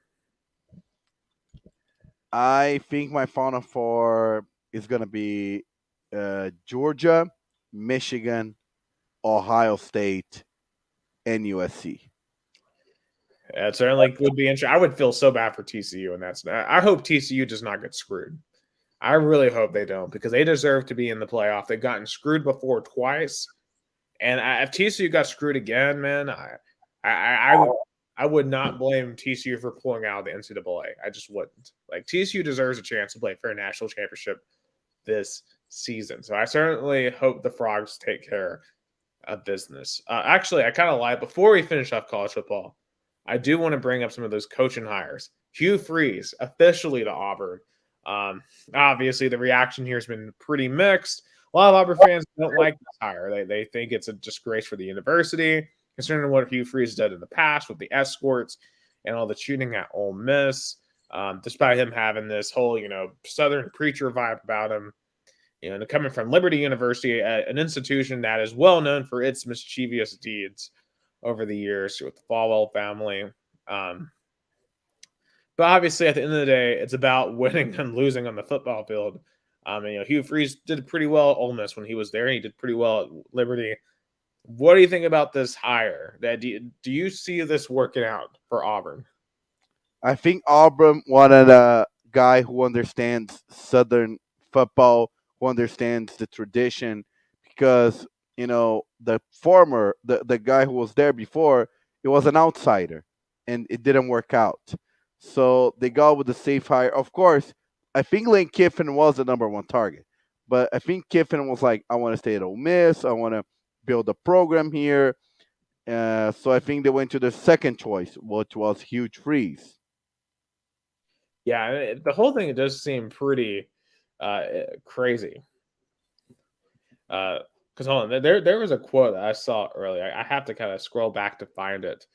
That is really interesting. Well, first and foremost, I saw that Hugh Freeze allegedly has given up control of his social media.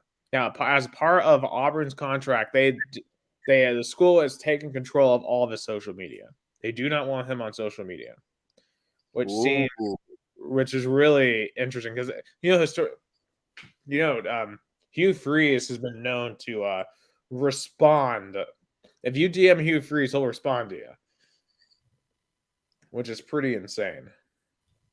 So I guess Auburn was like, can you focus more on like film study, especially instead of Twitter DMs? Basically, yeah, they want him focusing on recruiting and coaching. Now, how much will his past come back to the come back to haunt him? Because you know that when Nick Saban goes to a recruit's office, a recruit's room, he's gonna be like, you know that Hugh Freeze guy, he uh he did this, he did that. Do you really want to trust your time and your 4 years in college there? Um, in Auburn, you do have to question, what exactly is the NIL opportunity there, right? Because Auburn is not a big city. They're in between two bigger programs in Alabama and Georgia. Um, you know, it's going to be very interesting. So, like some interesting quotes here. For example, he was asked about his opportunity to rewrite his story. Faree says I feel like I've leapfrogged where I was, and the people think he means that Auburn's a better job than Ole Miss. So, kind of a backhanded slap at Ole Miss, maybe there. Individual Lane Kiffin. Yeah, basically. So, you know what? You know how it is. Yeah, I Oh, think yeah. So here's a quote. Multiple accounts sources say Freeze has agreed to relinquish control of his social media accounts when he becomes Auburn coach. The background check on Freeze was extensive, and the school hired a PR consultant to handle the expected blowback and bringing him aboard. They are jumping through a lot of hoops for Freeze. As one source of Auburn ties said Sunday, if he's contractually obligated to stay off social media and they had to hire an oh shit firm before he even started, is hiring him really a good idea? I guess you're gonna have to win a lot of football games, especially those Iron Bowls, to because if he wins on the field, it doesn't matter what happens off the field. Look at Bobby Petrino. Bob Petrino, he was not the example of the field, but he won a lot of games. He did, but then look how that ended for Arkansas. It ended with him sleeping with his assistant and crashing off the side of the road on a motorcycle, giving us one of the greatest press conferences of all time. So, yeah, all those wins, but it set Arkansas back a decade. I'll say this. I think Auburn is playing with some fire here.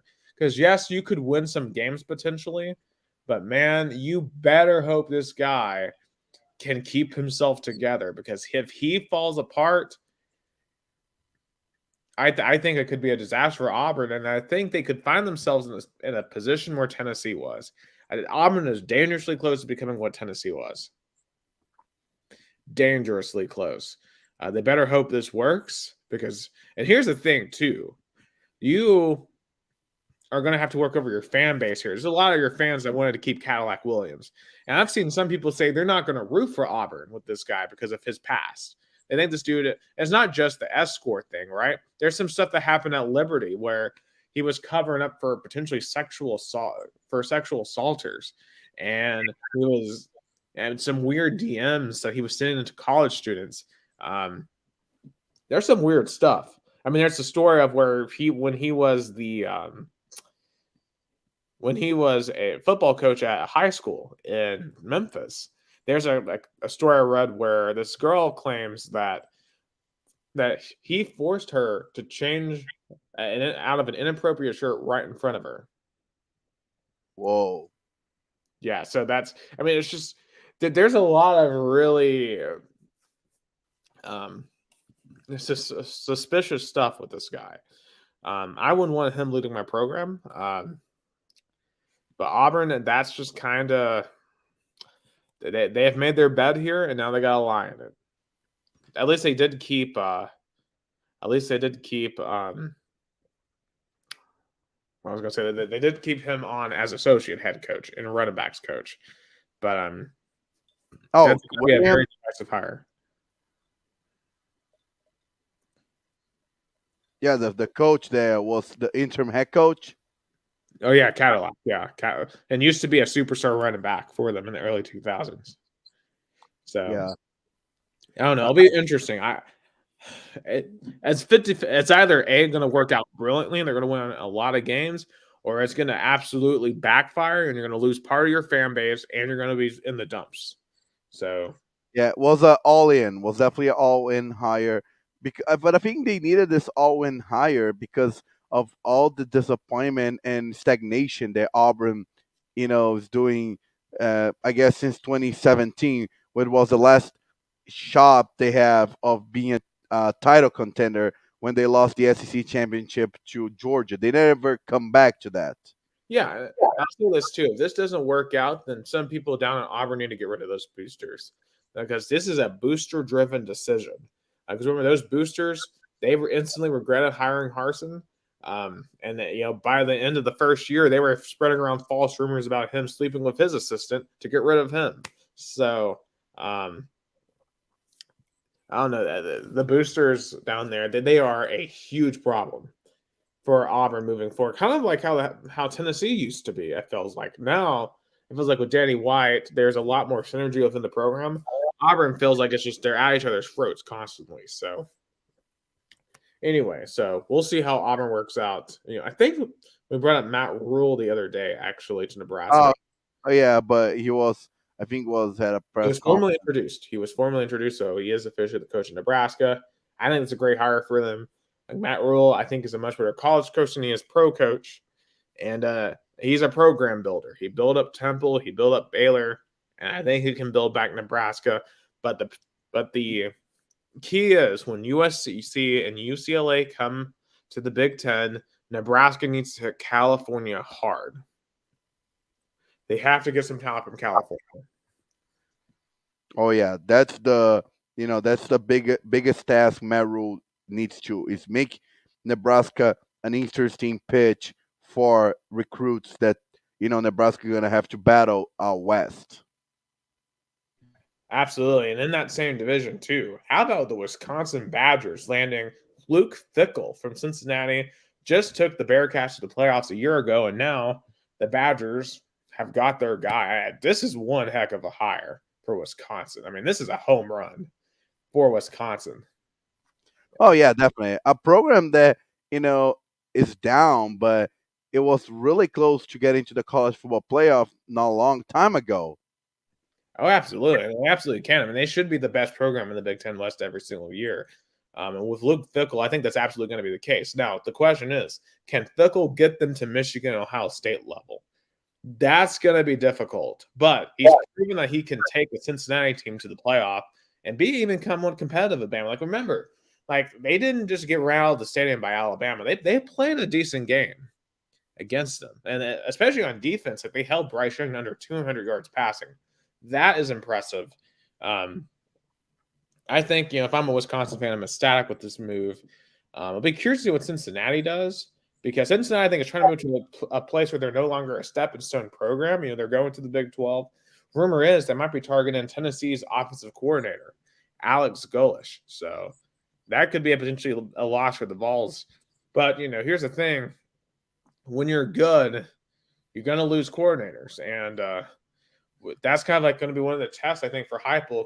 How well can he replace his coaching staff? And they do so well, they get head coaching jobs. So, because that's a good problem to have, I would say. It's like Nick Saban has been facing, for the last 15 years.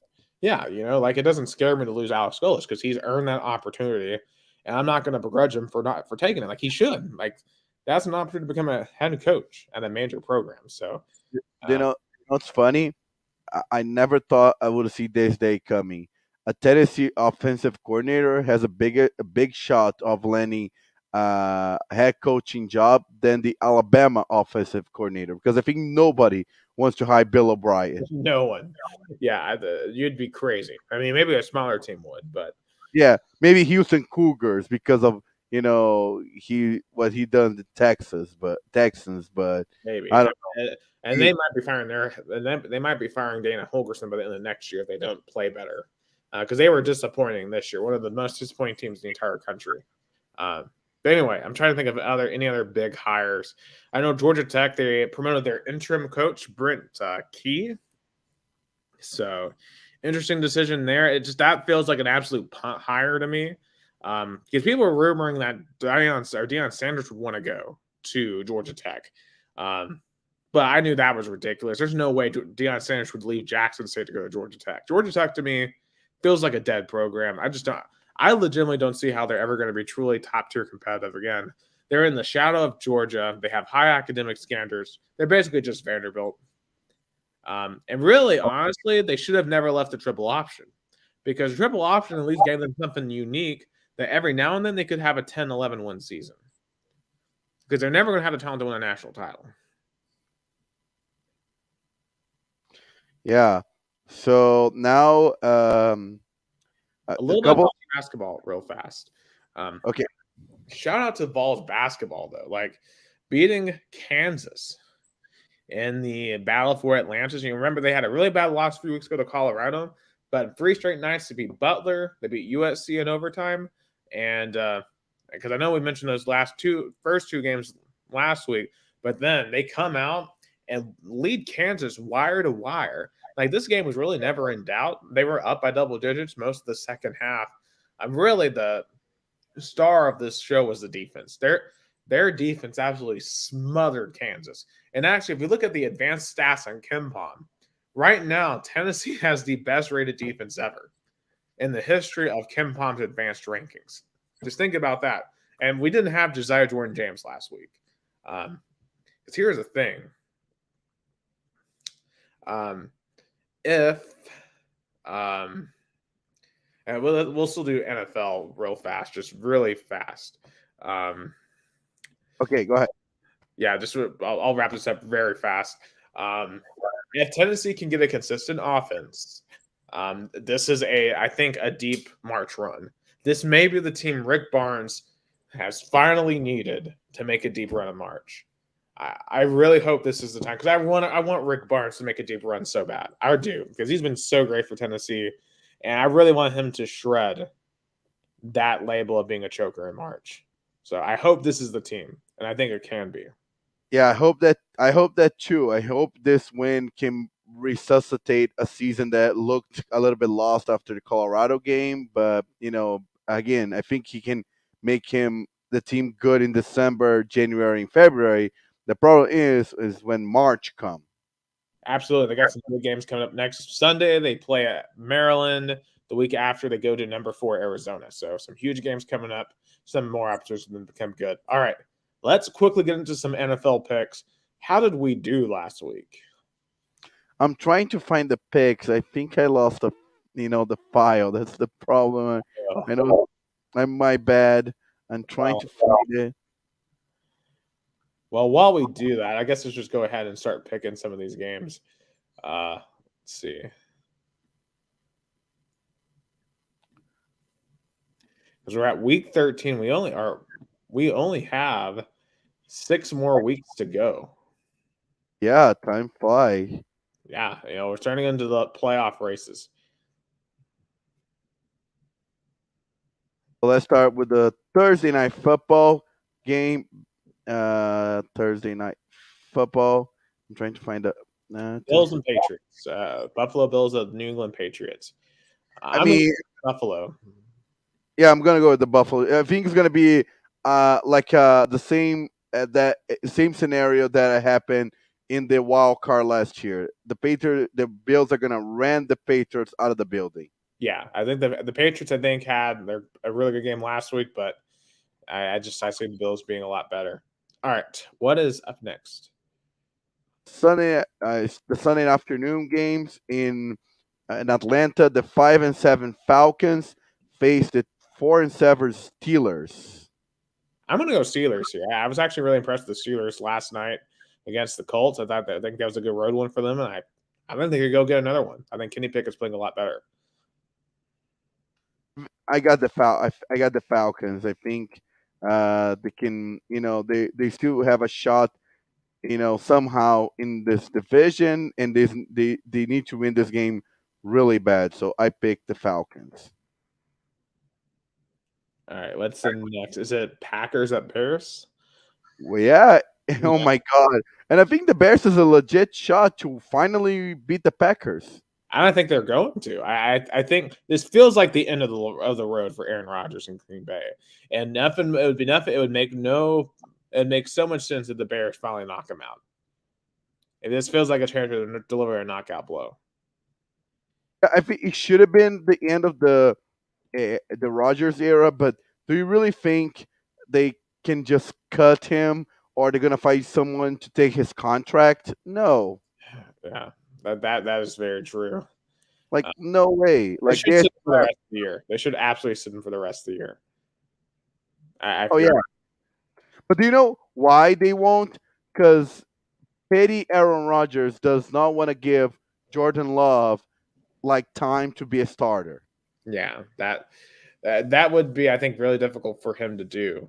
But Jordan Love could definitely use the rest of the season here Oh to yeah, get. like logically, yeah. But do you really think Patty Aaron Rodgers are gonna just give that? You're right. I don't think he will. I think Yeah. he's a dead weight at this point. So So next one is the 4-7 Detroit Lions and the 4-7 Jacksonville Jaguars, the Tank Bowl. I got the Jaguars. I agree. Actually, we'll go to the Jaguars too. Lions just can't win close games. It's that simple. Yeah, I so we both got the Jaguars. So next one is the 9-2 Vikings versus the 7-4 New York Jets. The Jets that had a really good game with Mike White. Superstar Again, quarterback Mike White, and oh, the bum benched quarterback that is Zach Wilson. But I'm going Vikings here. Vikings, I think will win. I don't know. I'm gonna be a little nuts. Give me the Jets. Let's I could see it. Mike White fever continues. Mike White. Let's go. I would love to see it. So NFC East battle between the Washington Commanders and the New York Giants. Who would have thought the Washington Commanders would be head to head with the Giants for a wild card spot? With Taylor Heineke too. Like what a story. I mean, this year is the story of the underdog quarterbacks: Mike White, Taylor Heineke. Yeah, I know. That Daniel Jones, even to an extent, he was left for dead, and he's done pretty well this year. But you know what? I'm going to ride with Heineke one more time. Give me the Commanders. I like the way they're playing defense right now. I think they have a good running attack. I think they're a better team right now than the Giants. I'm gonna go with the Giants. I'm gonna go. They play at home. I think Daniel Jones really needs to win this game. Oh boy, the 10-1 Philadelphia Eagles host your beloved Tennessee Titans. I mean, it's a little bit, reunite game because AJ Brown. Brown. Oh, the AJ we cannot call the AJ Brown game. Yeah, the AJ Brown game. I think Brown's going to have something to prove here. I'll say this though: the Eagles haven't been that impressive lately, and the Titans, they should have beaten Cincinnati the other day, but they beat themselves with stupid penalties, and they weren't able to score in the red zone. I'm going to be bold here. I'm picking the Titans. I really think that feels like the type of game the Titans would go on the road and win. I'm big the Titans too. We're finally both big the Titans. Yeah, it just feels like the type of game Tennessee will win, and it feels like Vrabel is petty enough to really go after AJ Brown to prove a point. And I feel like some of the Titans players might go after AJ Brown to prove a point as well. I can't wait to see how this one unfolds on Sunday. Still a 3 p.m. Brazil time, 1 p.m. Eastern time game. The 7-4 Baltimore Ravens faces a 2-8 Denver Broncos. Did you saw the video of a defensive player for the Broncos getting almost in an altercation with Russell Wilson? I don't blame them. I mean, they've been let down severely this entire season. Now, I wouldn't necessarily put it all on Russell Wilson. That offensive line has been the worst in the league, just horrible. And it's not going to show up against Baltimore. The Ravens are going to win big. Yeah, me too. Pick I think the on Ravens. Christmas Day, Broncos-Rams. When I saw that matchup in the offseason, I thought it was amazing. And now we're going to be stuck with two subpar teams in tank ball on Christmas Day. The NBA has got to love that. Yeah, the NBA got the last laugh. Yeah, they did.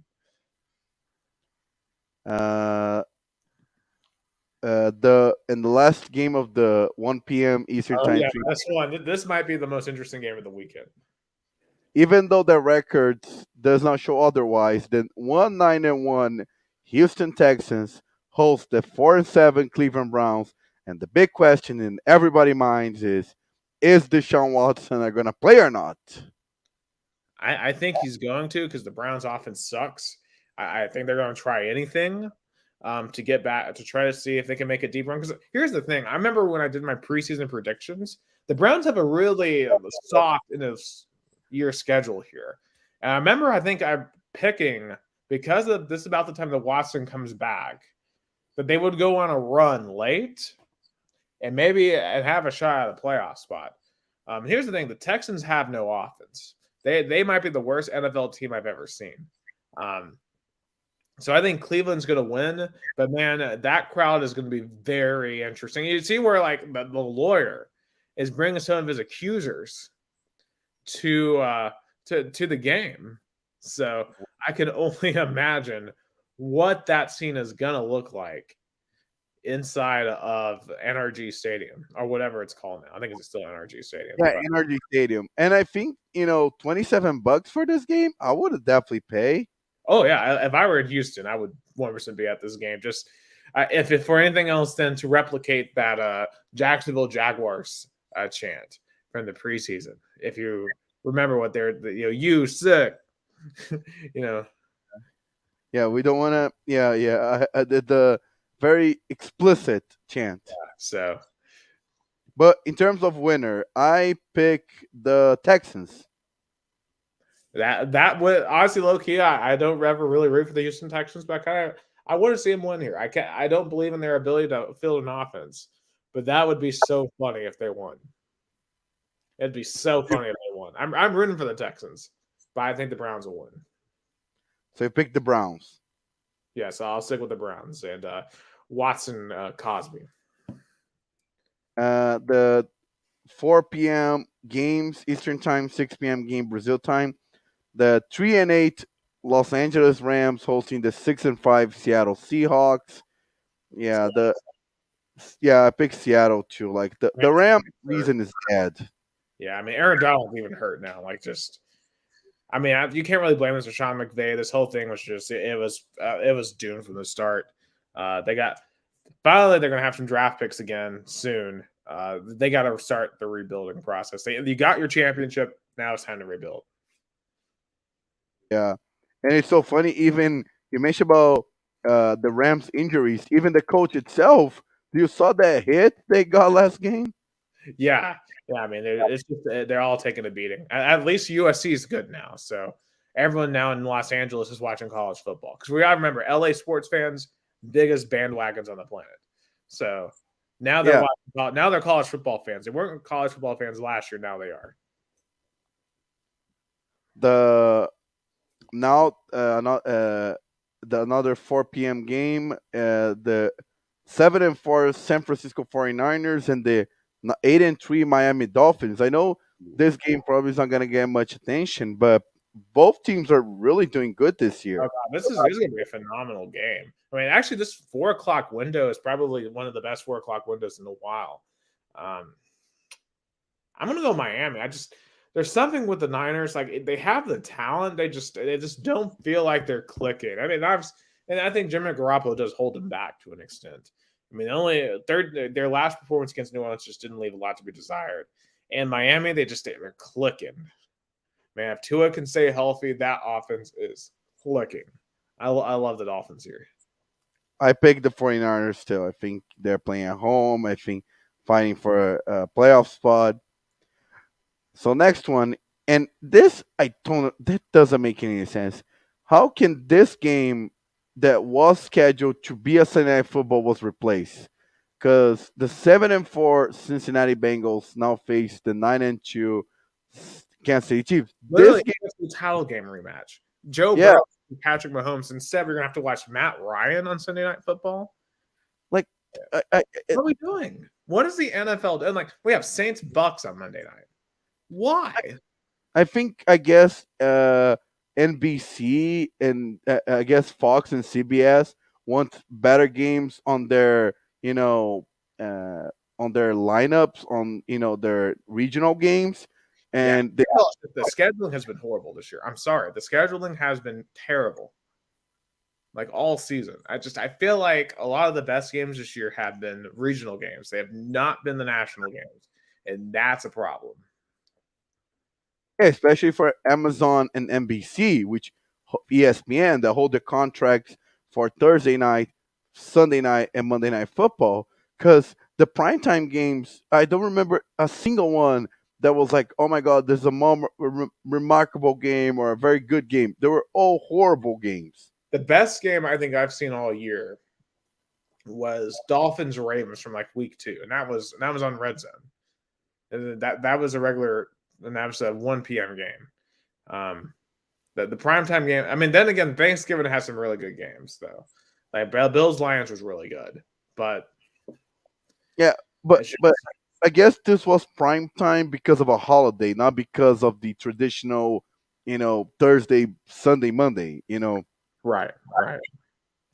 But in Uh, terms of the game itself, is a rematch of AFC Championship, and the Bengals come off a big win on the road against the Titans. So I guess the same kind of scenario of last year's playoff. Going to Tennessee, now going to Kansas City, and the Chiefs. They only lost one game on the road this season. and I think they're going to have a second loss. I like the Bengals. Remember the Bengals? They beat them at home last year, went on the road and beat them. The Bengals have kind of found themselves. Joe Mixon should be back this week. Jamar Chase is probably going to be back this week. I don't know. And Joe Burrow, it seems like whatever was ailing them early, it's not ailing them anymore. I love the Bengals to win here. And I picked the Chiefs. I picked the Chiefs. I think they playing, on the road. I think they can, have, they only had one loss at home. I think Patrick Mahomes is stronger than ever. I picked the Chiefs. The last game of the 6 p.m. window, Jesus, the 4-7 Las Vegas Raiders facing the 6-5 Los Angeles Chargers. I think the Chargers should take care of business, and but if the Raiders give a lot of trouble to Seattle last week. They do, and they are playing a lot better over the past month. I will give them credit for that. They are playing way better, especially since the Colts lost. It's just too little, too late. That beginning stretch of the season was just absolutely a disaster for their season. Yeah, definitely. And I guess Josh McDaniels is finally finding his style. Maybe, but I don't know. I still feel like he should be fired for this season, unless they win out and they miraculously make the playoffs or you get close. I just haven't been impressed by him. I think he's wasted a really talented roster. Who do you pick? Chargers. Sunday Night Football that we just mentioned, the 8-3 Dallas Cowboys versus the 4-7-1 Indianapolis Colts. I picked the Cowboys. Cowboys. Not really even much to debate there. And last but not least, the Monday Night Football NFC South big game between the 5-6 Tampa Bay Buccaneers and the 4-8 New Orleans Saints. I guess the only thing that I've been thinking about is like that's the last chance of the Saints to make a playoff, because if they win this game, they come really close to the Buccaneers because they go 5-8 and the Buccaneers stay 5-7. Yeah, I mean, I hate when we have a division like this where everyone has a losing record because none of these teams deserve to be in the playoffs, but they're going to be in it. I do think, even though the Saints historically have given the Bucs a lot of trouble, I think right here the Bucs are going to find a way to pull this out and get back to 500. I like the Bucs to win. I'm gonna go Saints because of what you said. The Saints always give trouble, especially in the regular season. I know they lost in the postseason in 2020, but in the regular season, give me the New Orleans Saints. That was our predictions for the Week 13 of NFL. And any NBA, there's no much NBA or NHL headlines, right? Not really. I mean, not that I've seen. I mean, shout out to Tyrese Halliburton. He's had like 60 points and 40 assists or rebounds or something in the past 3 games for the Pacers. But I really haven't. I'm going to be honest with you. I haven't really been paying that much attention to basketball. I mean, when you work all the time, like I only can focus on so much. And definitely World Cup and football. Yeah. That's been the sports universe. It seems like so. Um, So to finalize our podcast with one topic of Brazilian soccer, because even though it's off season, there's one news that shaked both two biggest Brazilian soccer brands and the two biggest fan bases. Because former Corinthians head coach Vitor Pereira, that left Corinthians 2 weeks ago, claiming because he couldn't stay in Brazil because his mother-in-law was sick, he had to stay with family, is finalizing a deal to become Flamengo's head coach. Even though Flamengo won the Libertadores and won the Brazilian Cup, they did not want to stay with their current head coach Dorival Pereira. He is already out, issuing a video saying he's not gonna renew his contract, that he felt betrayed. Flamengo's front office said that they did that because Dorival Jr. speculated to be Brazil's national team next head coach, which I highly doubt it. It's just Flamengo's obsession with Portuguese coach since they had that great 2019 season uh, with the with head coach Jorge Jesus, and they want to find another one. They tried with Paulo Souza, it didn't work out. Now they got a guy at least who I guess knows a little bit of Brazilian soccer, as Vitor Pereira stayed practically the entire 2022 season in Corinthians. But boy, how do you feel as a Corinthians fan? How betrayed do you feel? Because Corinthians fans loved Vitor Pereira. They want Vitor Pereira to stay. And Vitor Pereira gave the excuse of, oh, my mother in law is sick, so I have to come back to Portugal. He's coming back to Flamengo, the team that beat Corinthians in the both competitions. Flamengo got the championship, Libertadores and Brazilian Cup. Ripping Corinthians probably the chances of being the champions this year. How yeah, do you I mean feel? that's gonna be a tough pill to swallow for Corinthians. I cannot wait to see what those games are like next year. Me too. Like I mean, they're not finalized yet, but they're really close. But when Vitor Pereira comes back to Neoquímica Arena, oh boy, the reception is gonna be heated. I mean, there's gonna be so much hate. They, I mean, I think I'm never. I want to cover that game just to see the reaction of fans with Vitor Pereira. It's gonna be Gonna be booing. more toxic. That return or when Hugh Freeze goes back to Ole Miss. Oh, I don't know because I think the return of I mean, of the betrayal. I think the betrayal. I mean, the betrayal that Vitor Pereira did. Like now the jokes are everywhere. Like the biggest now the latest jokes like, "Hey, can we find the doctor who healed Vitor Pereira's mother-in-law so can Neymar can play in the World Cup?" That's the joke because everybody's like, so I guess Vitor Pereira's mother-in-law is healed because he's coming back to Brazil. I don't know, but the fail. I mean, I compare this. It's like when Brett Favre went from Green Bay Packers to the Minnesota Vikings. Yeah, I guess that would make a lot of sense here. Yeah, I can't wait to hear your reports on that because that's going to be absolutely nuts. Corinthians media are like going insane. Like the Yeah, Corinthians, like the B reporters, even the influencers are like going throwing the book at Vitor Pereira. Be like, I never see such a betrayal. Vitor Pereira is not gonna set foot at Corinthians Arena. Like I really want to cover next year's game, Corinthians and Flamengo, if Vitor Pereira becomes a head coach, because boy, oh boy, he's gonna be hated by the fans. yeah, it's going to be absolutely incredible to watch. I wonder if they're going to end up throwing mustard balls in the field like we did when Lane Kiffin came back. Ooh, yeah, that's a great comparison. When like the same feeling of betrayal that Tennessee Vols fans felt when Lake Kiffin left is like Corinthian fans now. So definitely a great comparison. Yeah, I got certainly going to be a lot of interesting coaching matchups moving forward. I mean, Hugh Freeze and Lane Kiffin too. That feels like that has the potential to be quite a toxic match. Anyway, That's true. So that's the only headline coming for the Brazilian soccer like national here. But you know, Obviously, That all eyes are on Qatar, obviously, for yeah, the Brazil. World Cup. But that Episode 53, Two Countries, Two Americas, All Sports. When we come back next time, we're going to react to how the U.S. did against the Netherlands in the round 16. Hopefully, we're still dancing. We'll react to Brazil and whoever they eventually play in round 16. May that be Uruguay or someone else. Um, and, how college football went, who's in the Final Four, and whatever else may come here in the world of sports.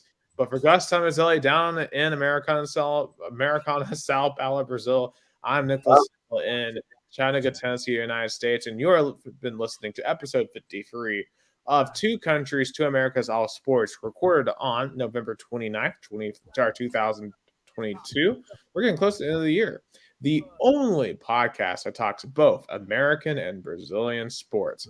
Have a uh, good before we left, Nick, one thing that I want to mention: the thoughts and prayers for both the victims of the fire in Smoky Mountains and the Chapecoense players. Literally 6 years ago, both of those communities were harmed in the same day. I remember Yeah, vividly. I remember that vividly too. Like that entire fall was very, very smoky.